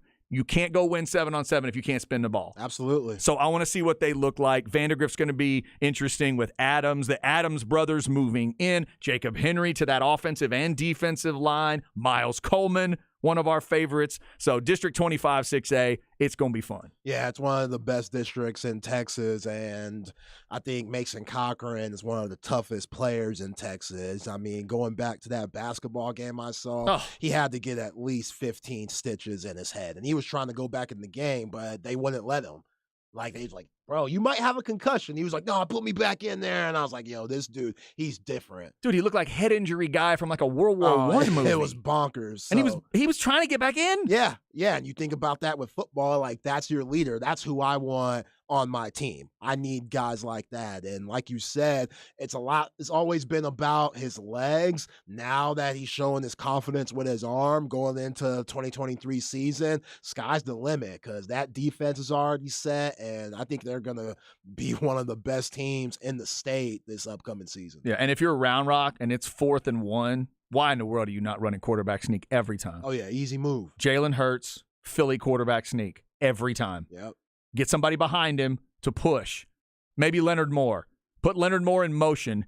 His big athletic ass. That dude is he's so athletic. In fact, run him in motion as a distraction and then right at the snap, let him turn and just start pushing Mason Cochran. I think you're getting your yard. Yeah. That's a fun team, man. Don't forget about the Dragons as we get closer to the season. Flex segment every day at 1:30. Coming up at 2:05, we'll try to grab Jeff Ketchum from orangebloods.com. Big recruiting week, obviously, with football always going on. And then the basketball news of the week. What's he thinking of the Longhorns as we get ready for Big 12 Media Days? Up next, it's Where We At in Society. We'll see what Zay's got. There's been a lot of weird stuff going on lately. We'll see what the latest is next on The Horn.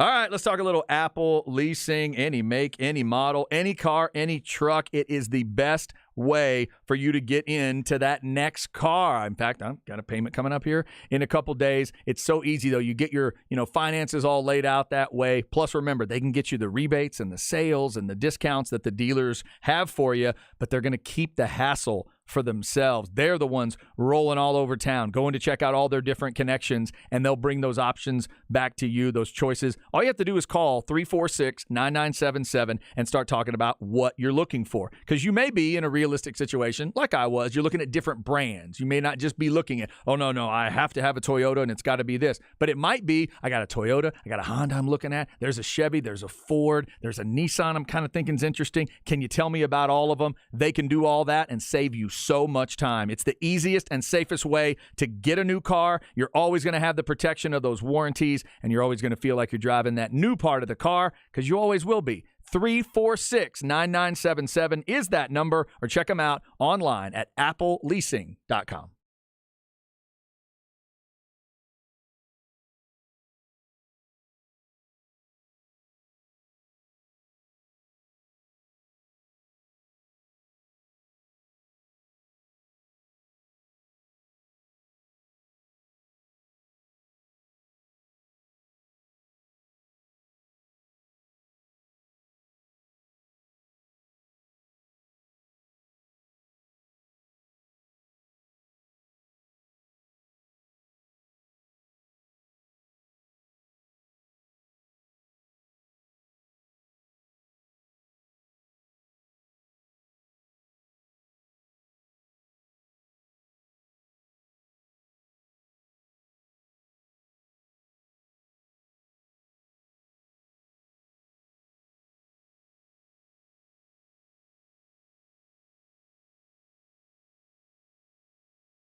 Chad and Zay.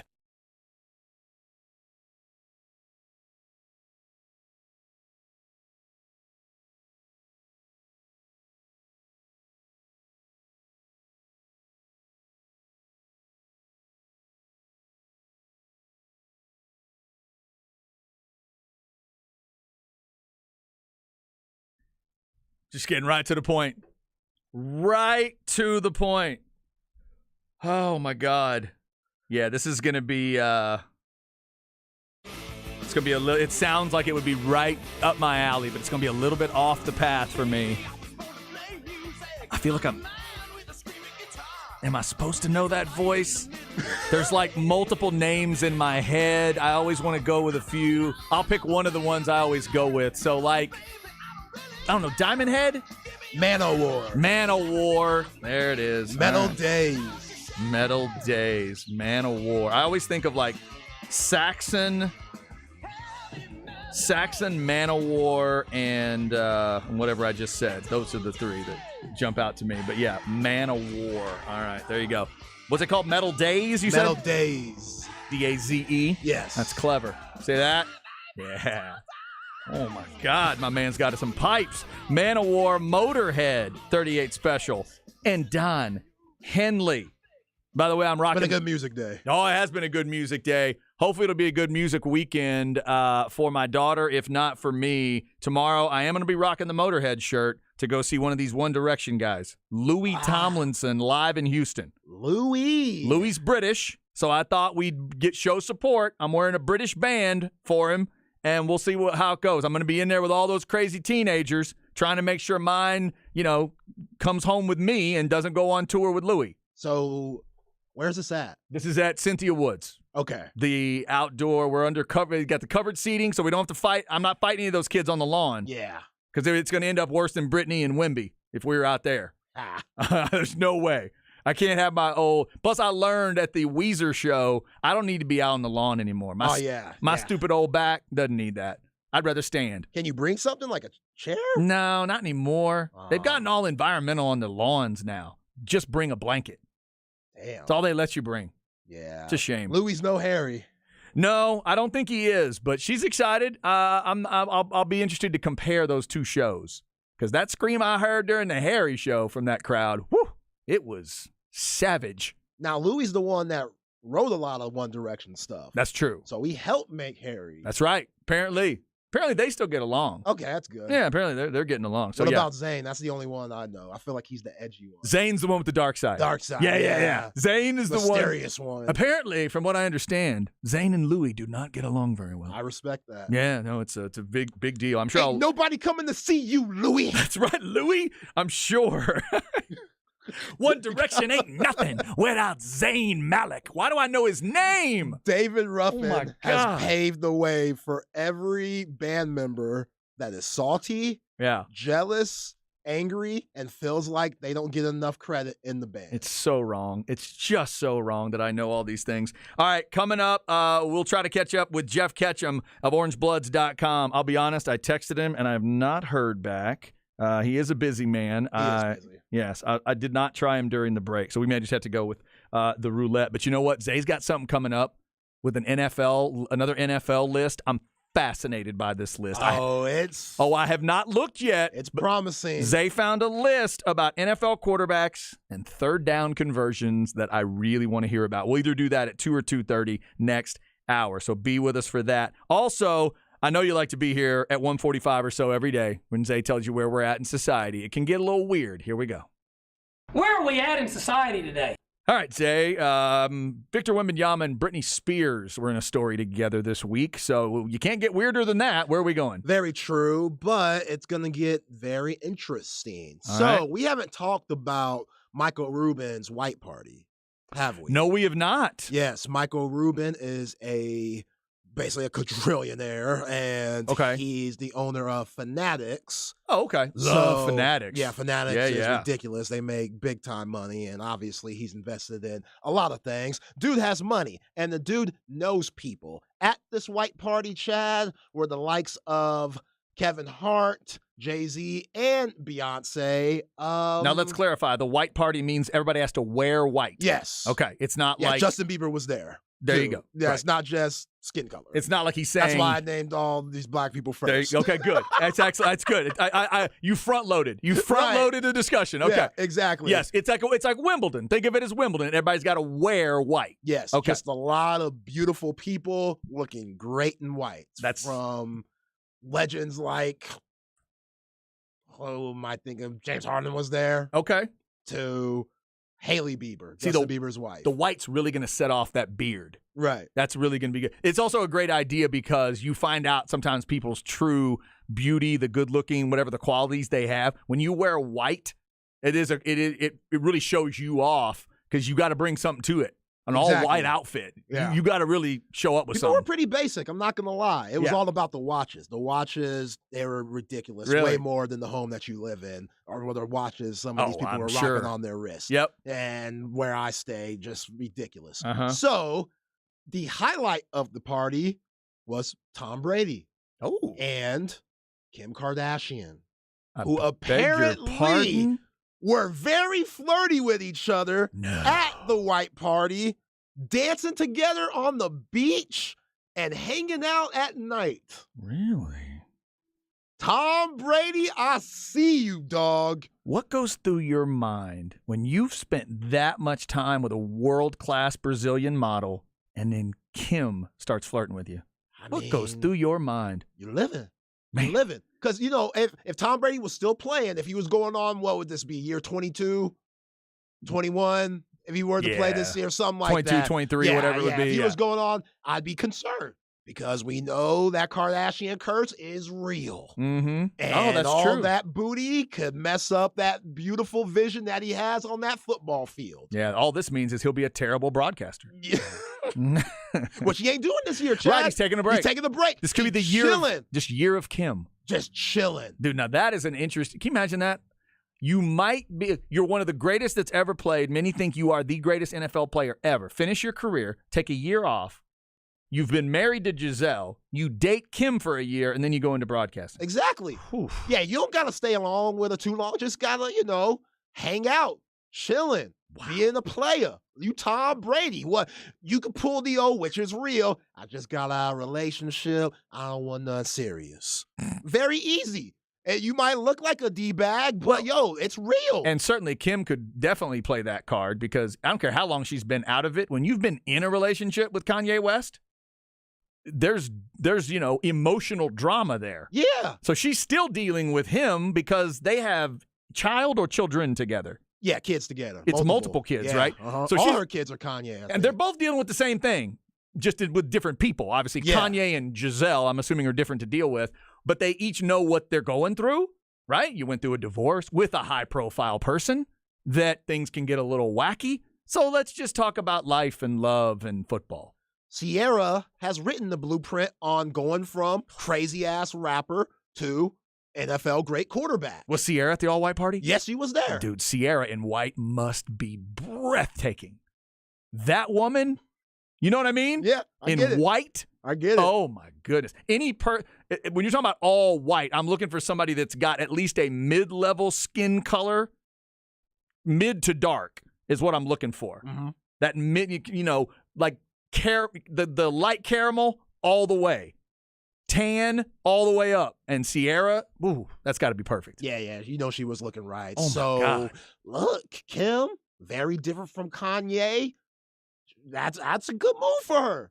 That's a good move. God, Tom, that's a great move. If you've been having conversations with Kanye West for the last 10 years, and you start talking to Tom Brady, what does your brain do on her side? Yeah. That's got to be that's got to open parts of your brain you didn't even know were there at that point. Now, I've seen multiple reports. Some say that they're just friends and they're just having a good time, but others are saying that, hey, look more into this. This could be for real. Dude, I think it'd be even better if it was a platonic relationship and they just used each other to get dates later. Like she uses Tom Brady to end up dating Gronk later on. Oh, that'd be brutal. Right? And then he uses Kim Kardashian to end up dating, I don't know, one of her thousands of acquaintances that might make sense. Some musician, somebody that Kanye knows or whatever it is. It's like, wait, Tom Brady's dating her? How did that happen? That was Kim. Yeah. Kim set it up. Now, before we get to break, if Mhm. I told you there was a current Dallas Maverick at the party, who would you guess? My guess would be Kyrie. Nope. Luka? Nope. Grant Williams was there, Oh! living it up, networking. X Just Factor? got that 50-something million. Mr. Ugly Work is there? He is there. I like it. Go Everybody ahead. Go ahead, Grant. Everybody was trying to clown him like he's the odd man out. No, if you're invited to that party, you're somebody. Good I don't for give a damn him. who you are. Yeah. Good for him, man. They're probably asking, you probably got asked a lot. Now, who are you? And that's okay. You're there, Grant.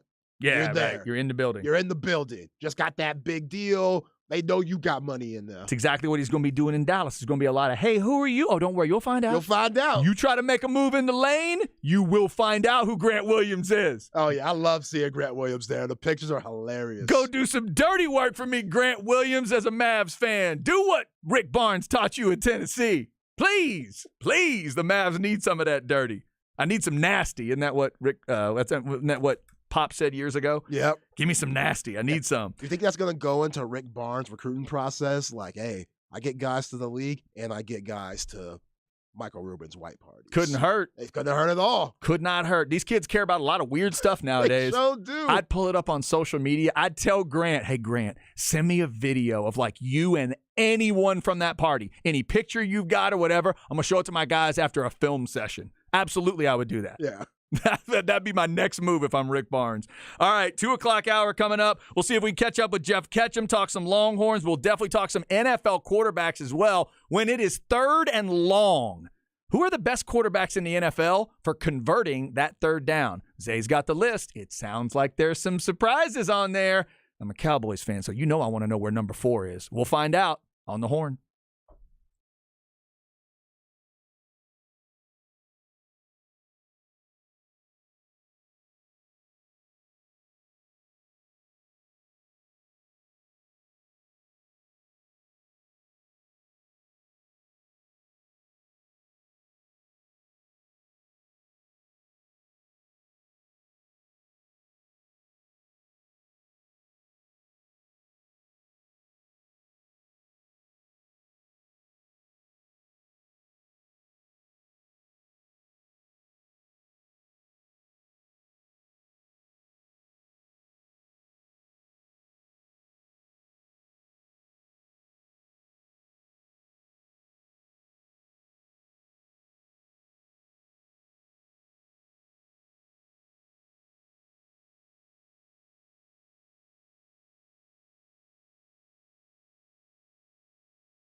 Chad and Zay.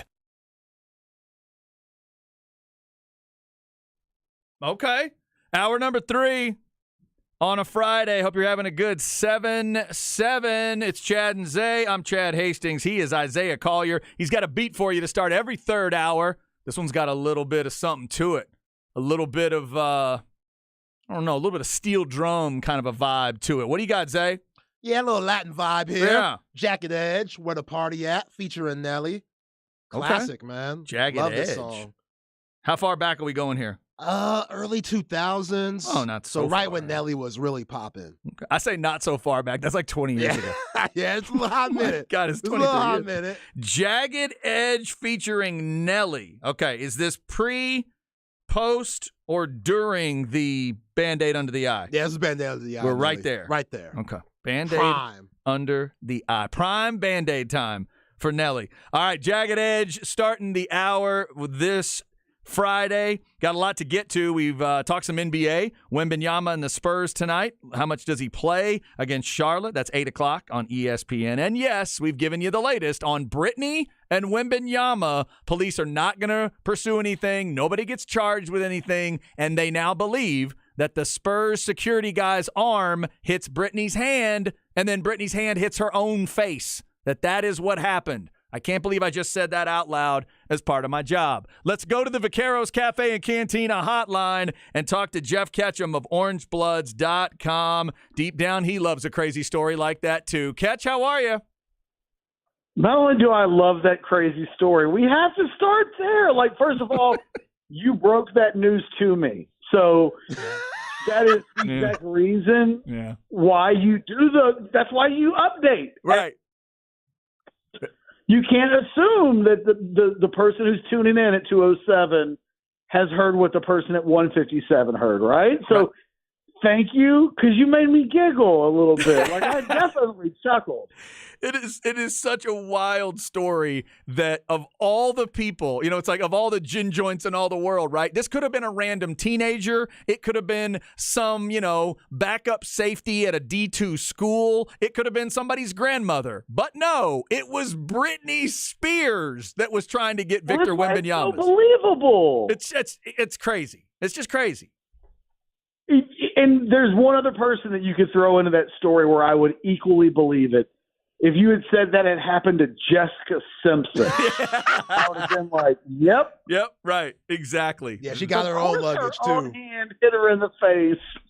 Yeah, that was your hand that did it. I imagine every big brother and big sister out there taking the hand of the little brother and sister. Why are you hitting yourself? Stop hitting. My brother used to do that to me all the time. Dude, why are you hitting yourself? Stop it. Why do you hit yourself all the time? Yeah, that's what happened with Britney Spears. Just crazy. All right, Kat. So you have me in a proper good mood. Take me anywhere. There you go. Well, speaking of good moods, I was going to start with Texas football and recruiting and the week they had. You told us last Friday that, you didn't want to take any of the thunder away from the announcements, but you said, yeah, it's probably going to be 3 tomorrow, meaning 3 last Saturday, and it was 3 last Saturday, and then they add the Jordan Washington fireworks show on the 4th of July. What stands out to you about these 4? Do any of them stand out more than the others for you? Good question. Well, look, Jordan Johnson Rebel, a kid who's from Texas but is playing his high school football in Bradenton, Florida at IMG, which makes it really weird to know like who you give credit for where he is from. I believe Florida will ultimately get the credit, but he's a native Texas kid. He's really good. He's 5'11", about $175, $180. Rivals has him rated as a super blue chip prospect. Not necessarily from a tier standpoint, but we eventually know there will likely be 32 5-star players, and then probably anywhere between 32 and 40 high 4-star players. So they'll take you into the top 70 or so nationally. I mean, he's safely in that tier of players. So he's one of the nation's best prospects. So it's impossible to overlook the fact that I think nationally he's on a different level. I like Jordan Washington, the kid that I may drop him in the rankings the next time I do rankings, because you should never do a 4th of July announcement at like 7 o'clock at night. It's just, it's so effing rude. I mean, I can't, like, I was sitting at a family dinner with my laptop on my computer, and I was like, sorry, guys, commitment's breaking. Got to do this. Was it mid-barbecue? Like, did they catch you? Like, did you have a rib in your hand? Was there sauce, running down your chin and everything? No. What did I even have? I think I just got like a chicken sandwich. We were at Margaritaville in like Montgomery, Texas. Okay. And the food options weren't great. Okay. So they were expensive. Okay. But they weren't great. Yeah, I got you. So I kind of remember what I had on the 4th because I blocked out. But like people are trying to set their hands on fire and stuff like that, and we had to break. We had to do commitments. No, Jordan Washington. I think it's hard to find good tight ends. It's funny statistically.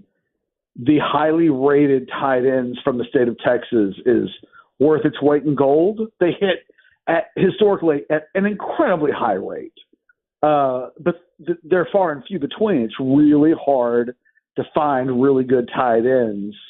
Jordan Washington wasn't on anybody's radar 3 months ago, and during the spring evaluation period, Jeff Banks goes by his high school, sees him.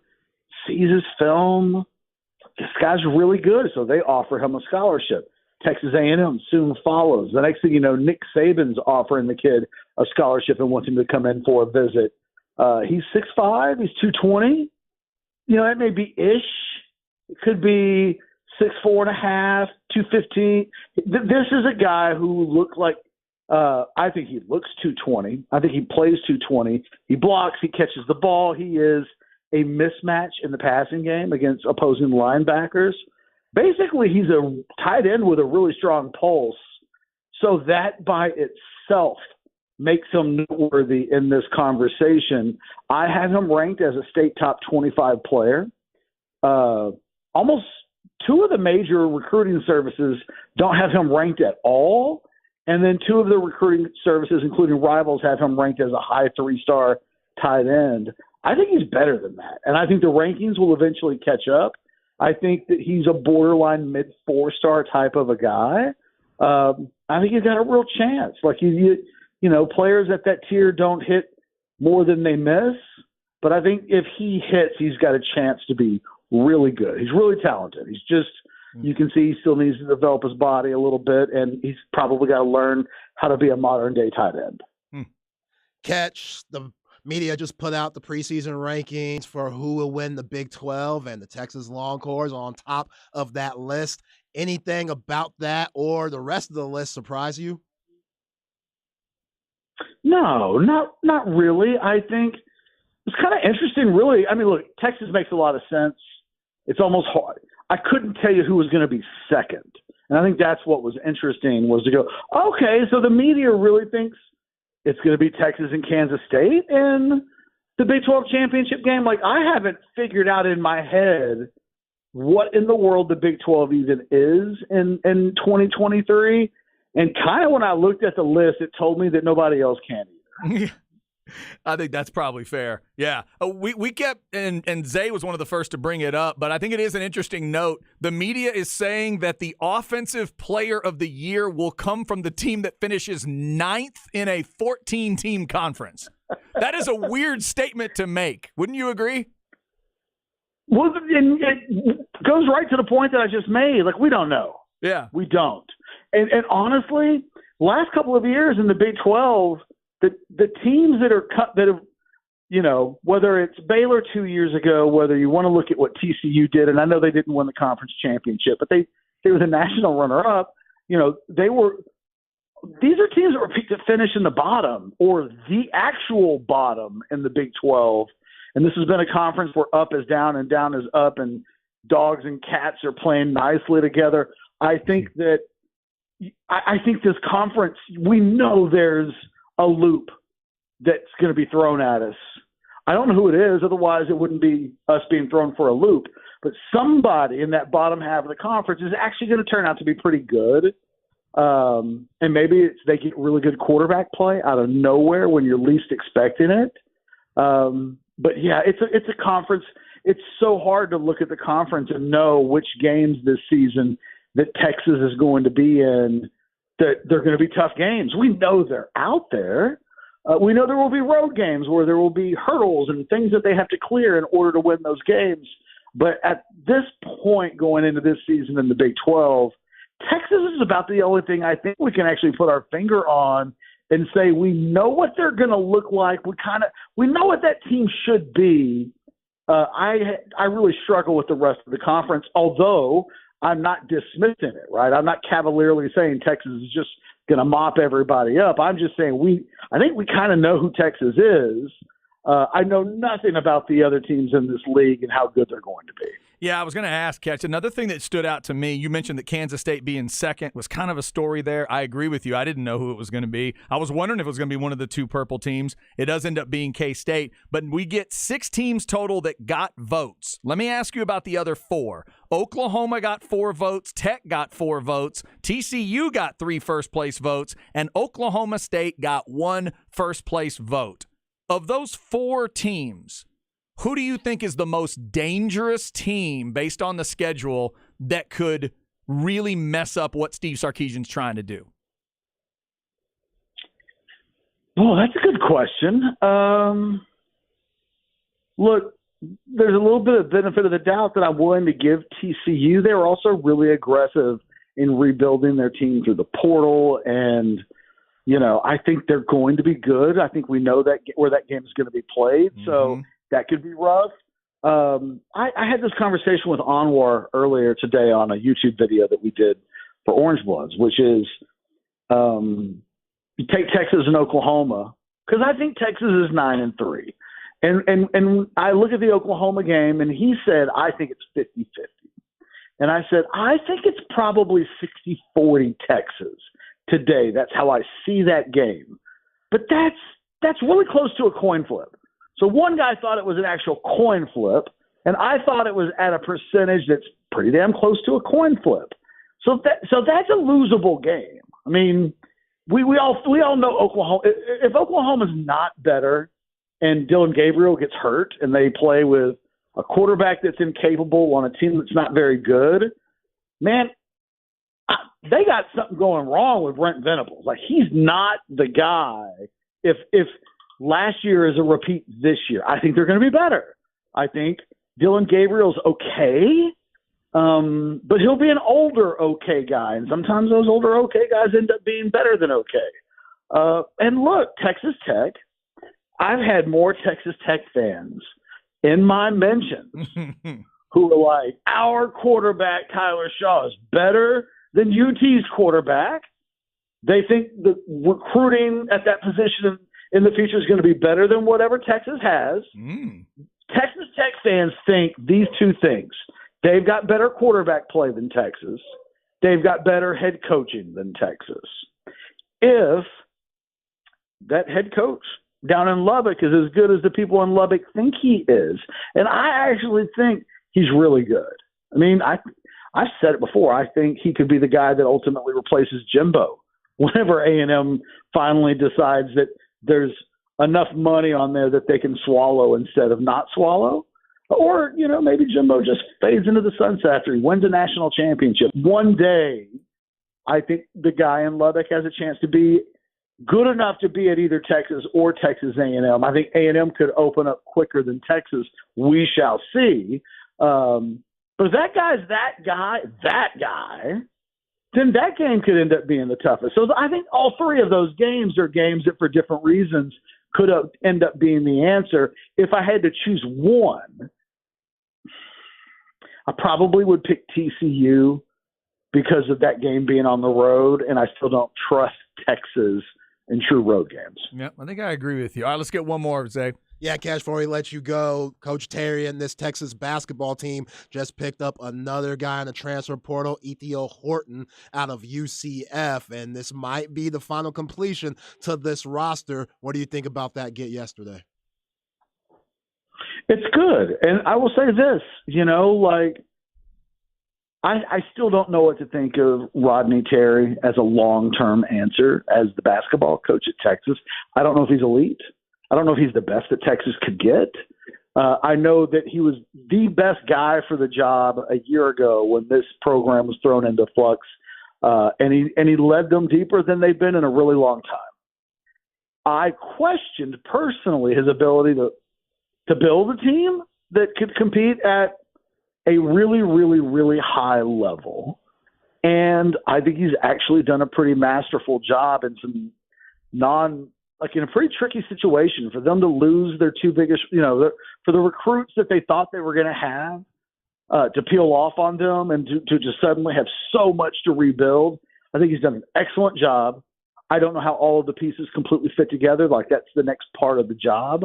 But from a talent assembly standpoint, I think you have to give him an A grade. And kudos to Coach Terry. Like, that's a guy that's constantly being doubted.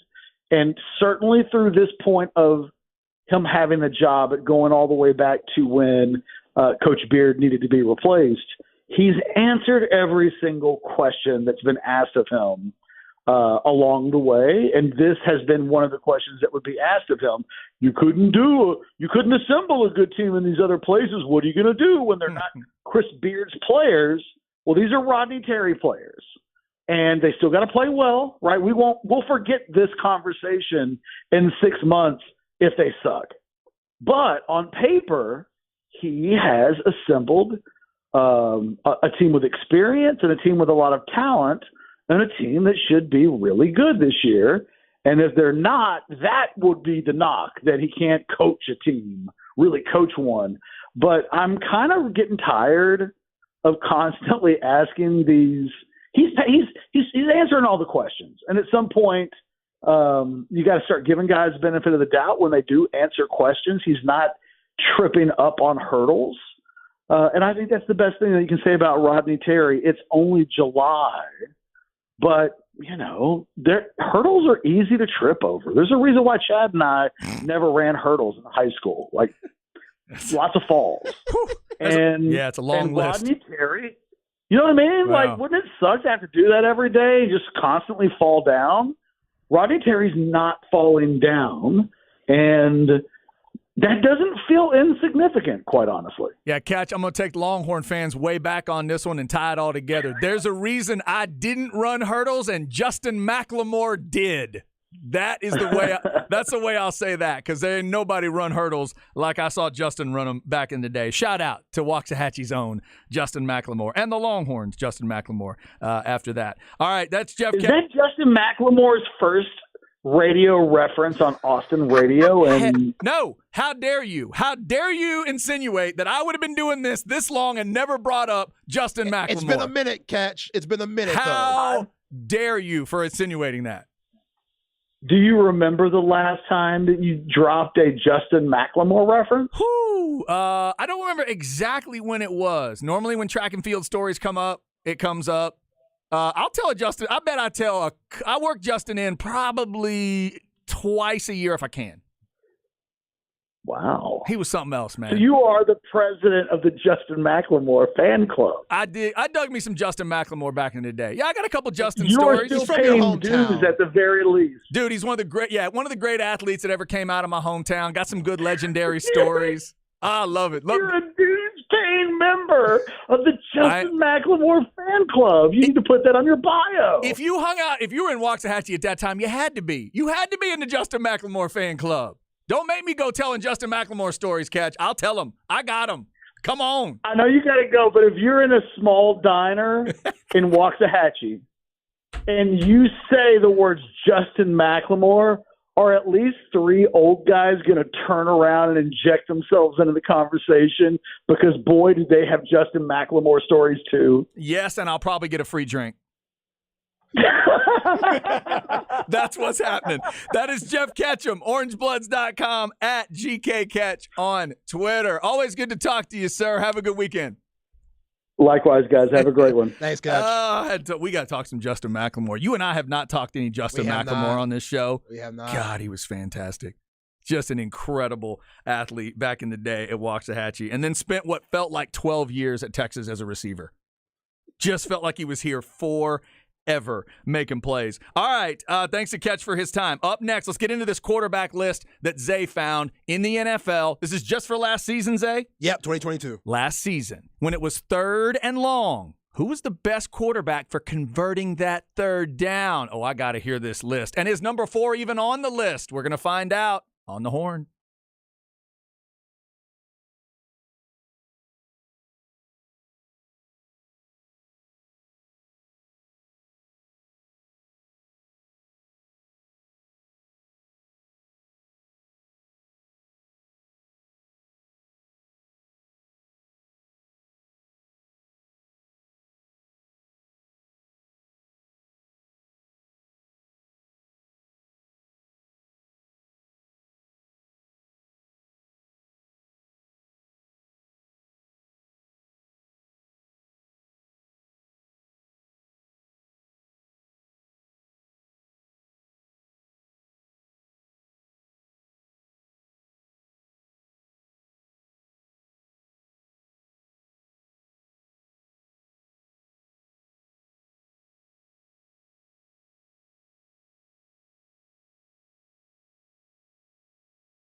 Chad and Zay.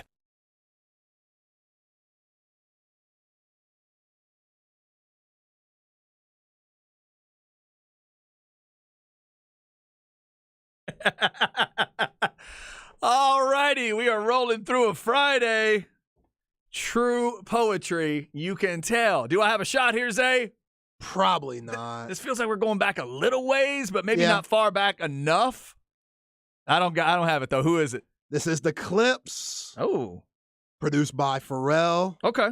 and the Neptunes. Yeah, Malice, The Clips. Malice and Pusha T, who are twins, and they form the Clips. I've heard the name Pusha T before. Yeah, Pusha T's big time. Okay.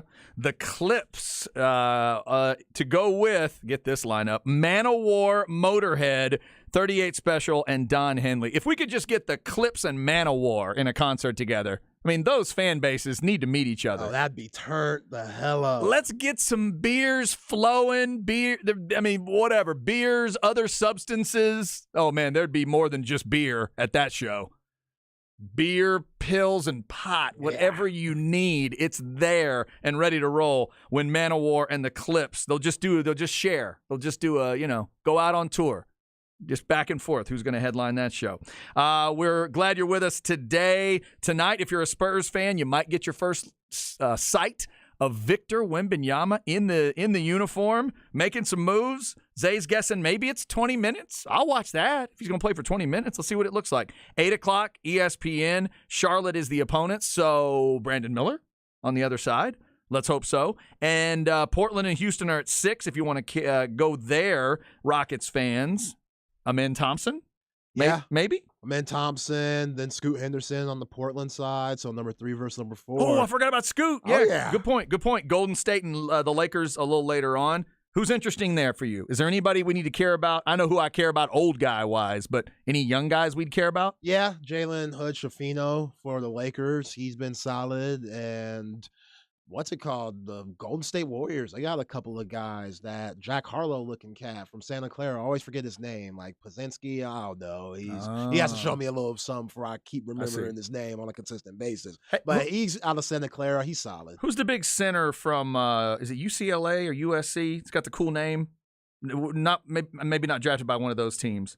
He's already played a little bit in Summer League. What's that dude's name? Jaime Jaquez? Yes. I think that's who I'm thinking From of. Miami? Came out US, For UCLA? Miami.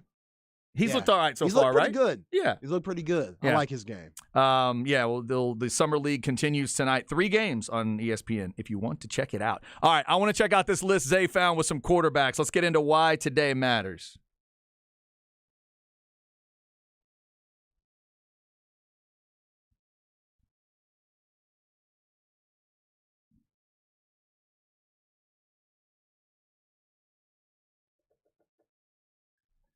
Plus, we'll get a couple of birthdays at the end of it as well. But July 7, 8, hope you have a great weekend planned. We mentioned the NBA Summer League, but, of course, football is right around the corner. 65 days till the first NFL Sunday. So, Zay, let's get into this list here. You found a list with NFL quarterbacks. Are we talking top 10, or do you have, like, everybody in the league? We're talking top 10. Okay. So 2022 quarterbacks with the best third down conversion rate on 3rd and 5 and over. Okay, 3rd and 5+ best conversion rate on 3rd down. All right, you want to work our way from the bottom? What do you want to do? Start from the bottom. All right, number 10. All right. So these 3 players are all tied for 8, 9, and 10. Okay. So at 31%, Derek Carr, Hmm.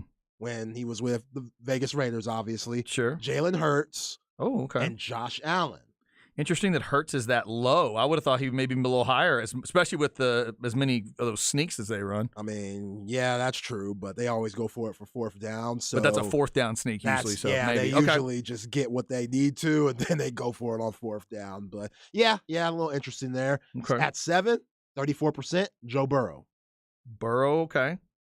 And you said 34%? Right. Okay. So his completion rate, or getting the first down, 3rd and 5 and over, 34%. Yeah, because for a team, I'd love for my team to be around like 40% on 3rd downs. Right. Then I think you're really doing something there. So if you're a quarterback and you're around that 34 to 40, I'm assuming we're going to push towards 40 with this number 1. Yeah, Interesting. absolutely. All right. Who's at next? 6, Jared Goff. Oh, 35%. How does Goff end up in all these stat categories you talk about? The dude, what is he doing? Is solid. Former number one pick. I think just because he was the former number one pick, been to a Super Bowl, obviously lost that. Mm-hmm. We don't give him that respect like we should. Yeah, but lost it, and they only scored a field goal that day. Yeah, they struggled. That's the other thing, too. Yeah, it was a struggle, especially McVay. He's a better offensive mind than that. Yep. So I think we sleep on Jared Goff. I look for the Lions to have a big year this year once those guys get off suspension and stuff at gambling. At 5. Here comes Dak right now. Nope. Oh, okay. Trevor Lawrence. Is that right? 37%. Man. Lawrence all the way up to 5 in this category. I mean, that's surprising. He did some things this last year. Now they got Calvin Ridley. They might be the number one offense in the league, right behind Kansas City and a couple other squads. Number 4. Here's Dak. Come on, Dak. Nope. Okay. Jimmy Garoppolo. Really? 38%. Say whatever you want, but it's wild that he's at this spot. The reason I love this list so much, Zay, is I think this is a critical kind of number, man. There's nothing more important. You're gonna have to convert these plays, and the fact that these guys are doing it, I'm surprised at where they are, but that's a great number. So Garoppolo is 4. All right, we got a top 3. Yep, top 3. Come on, Dak. At 40%. Come on, Dak. Tua number 3. Tua number 3. Okay, at 40%. Yep. All right, so we're at 40%, and we haven't even hit number 1 yet. Nope. That's a big number. It All is. right. I mean, Jalen Waddle, Tyreek Hill, both of those guys, they just have such good giddy up right off their breaks and stuff. It makes sense. You got to have a lot of talent to make this list. All right, 2 spots left. That means it cannot be Brady, Rodgers, and Dak. One of those gets left out, but I'm hoping Dak's one of these 2. Who's number 2? Dak Prescott. There we go. 43%. Dakota. I knew you wouldn't bring a list like this up unless Dak Prescott was on it. Come on, why would I waste your time here? Look, silver medal for Dak. We always talk about the leading interceptions that he had last year, which it should be talked about. You cannot give the ball to the other team and expect to win games. But a la Steven Jones, y'all just a click away. So many things make you just a click away. You got so much better with the depth on your team of Brandon Cooks and Stephon Gilmore, and guys are getting paid, and CeeDee Lamb's getting his money, all this stuff, or is about to get his money. And Dak has a lot of these lists that we've done over the last couple of weeks / months. Dak has been on these lists for a positive stat. He has. Okay, so let me ask you this. Do you know if this is just straight conversion percentage or if this is conversion through passing? I think is this good question. Is this the team converted? Sure. Right? I don't know for sure. Okay. So I'm guessing it's the whole team. It'd be so they converted with him at quarterback. Right. So however they did it. Okay. That is fair to bring up, I guess. 42% for Dak. I'm going to guess number 1 is Mahomes. Yep, 44%. Okay. Wow. So Dak's right there. 44. That's such a good number. Yeah. So out of all these 10 guys that we just named, 8 of those quarterbacks teams made the playoffs. Okay. Patrick Mahomes, Dak Prescott, Tua, even though he didn't play, Jimmy G, even though he didn't play, Trevor Lawrence, Joe Burrow, Josh Allen, and Jalen Hurts. The only ones that didn't make the playoffs, Jared Goff, which they were right there, and then Derek Carr. Right. So it shows that you have to have a lot of talent around you too. You have to have good wideouts, tight ends, offensive line, etc. You know, that Geno didn't make this list. So, you know, he was in the playoffs, and he had the best completion rating last year. Two good numbers. That's what I'm saying. Like, so these stats, they're crazy, and it goes to show Dak Prescott had a better season than what he's given credit for. Yeah, I mean, there's a couple things at play because you can always use the stats to do whatever you want. Obviously, you'd love for your quarterback not to be in 3rd and 5 or longer. If we didn't mention that, that's the stat. Not every 3rd down. It's 3rd and long, 5 or more. So you don't want your quarterback to be there, but I always bring it up. They're going to be there. Yeah. They're going to be living in that world, and that's why, generally in this league, you're going to have a big – and that's why – I'd ask the question about conversion, but let's be honest with ourselves. If it's 3rd and 5 plus, generally you're not handing the ball off. No, you're throwing it. So probably we can assume a lot of these numbers are passing, and that's what this league has become more and more throughout my life and where it is right now. There's going to be an NFL throw that's required. It's probably going to need to be over 5 yards. And can you make it? These are the dudes that are making it, and it's a great stat to bring up at the backside. 8 out of the top 10 are playoff quarterbacks. What do we have? We used to have 12. Now we have 14 playoff teams now? Yes. Right? 7 on each side?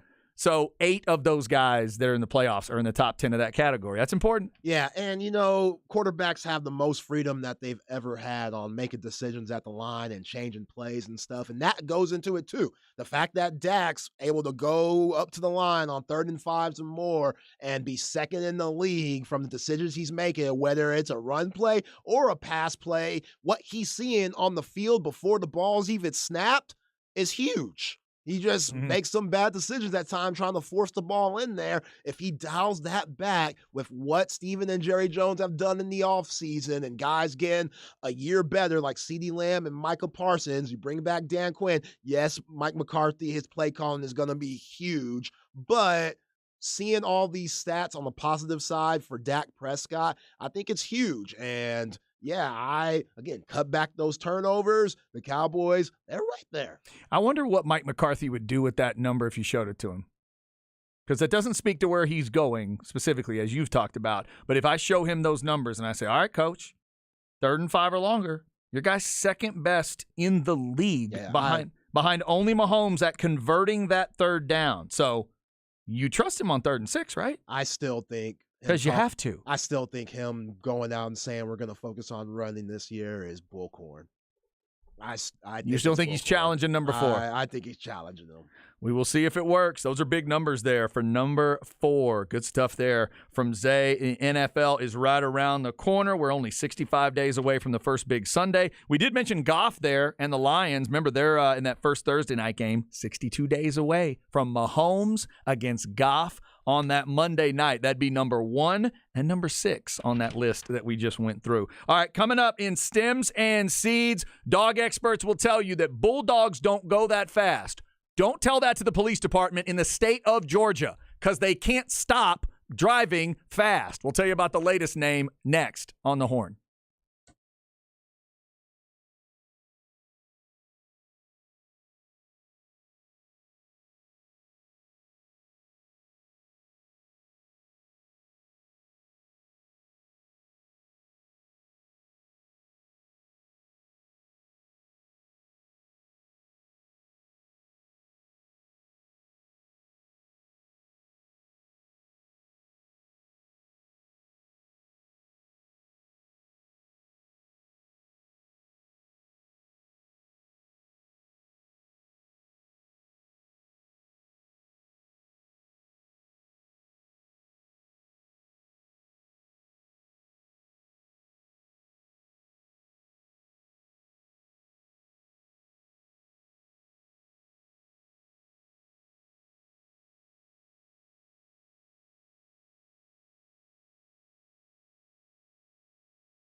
Chad and Zay.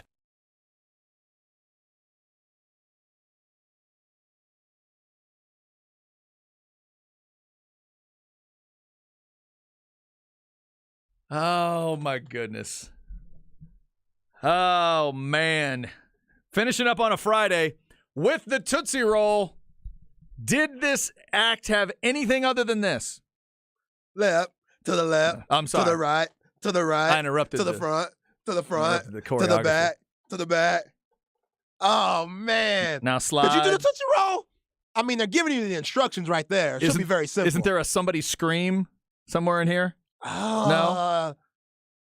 I've never done the Tootsie Roll, no.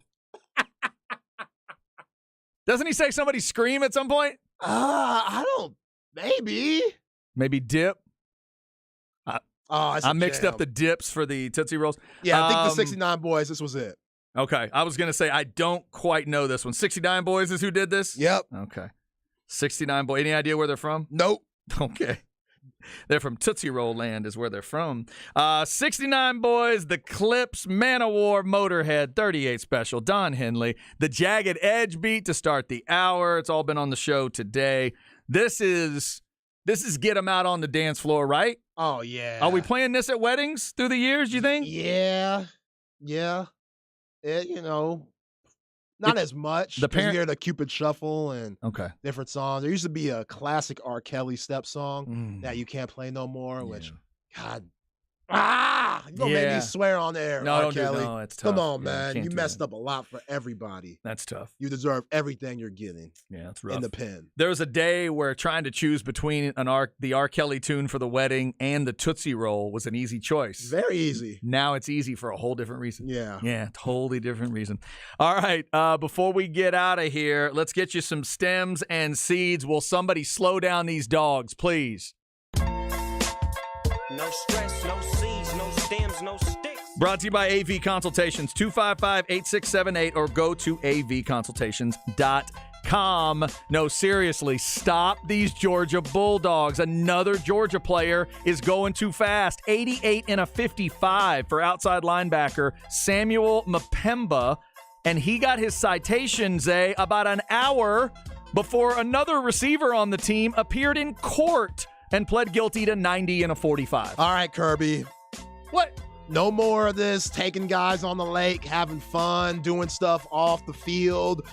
Next thing y'all need to do, defensive driving classes. What is going on? It's a serious problem. Is this like NIL connected to where? Because look, like when Bijan ended up with the Lambo, I don't remember stories of Bijan doing like 110 and a 50. Bijan was rolling up to DKR with his auntie. Right. His auntie was dropping them off. Going speed limit, rolling slow. Leaving early so you didn't have any of those problems speeding. Exactly. Keep the tires nice and healthy. Don't spin them. Don't smoke them. Very simple. What is going on in Athens? 88 in a 55. Anybody out there that's driven in a 55 zone, 88, that's too quick. That's when you're going in all these small cities and towns in Texas, and it goes from 75 to a 40 real fast. You better slow down, man. I'll give you up to 65 and a 55 and let you give me an excuse, not 88. Come on, dude. Come on, dogs. All right. So also, Zay, I didn't mention birthdays earlier. Just a real quick weird stat. Today's Satchel Paige's birthday. Okay. He died back in 82. Would have been 117 today and probably could still pitch. Satchel Paige entered the majors at 42 years old, and he pitched until he was 59. Damn. Satchel Paige is one of the greatest freaky athletes we have ever had. The stories from back then are so good.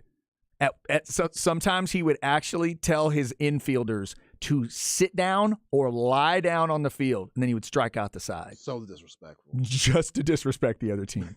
That's the kind of show Satchel was putting on. Also, birthdays today, Ralph Sampson, as we're about to watch another big man in Wembanyama tonight. Ralph Sampson, 63 today, out of Virginia. ACC legend. He was 7'4", if I'm not mistaken. Yo, man. And he was ahead of his time. They didn't like that he used to be able to dribble and put the ball behind his back and have guard-like skills because, oh, you're 7 foot, get your ass on the block. And, yeah, that's why they didn't win that ring in 86. He was early Joker-esque. Yeah. Kind of had those Joker tendencies. He did. We'll see what Victor looks like tonight, 8 o'clock for the Spurs and Charlotte in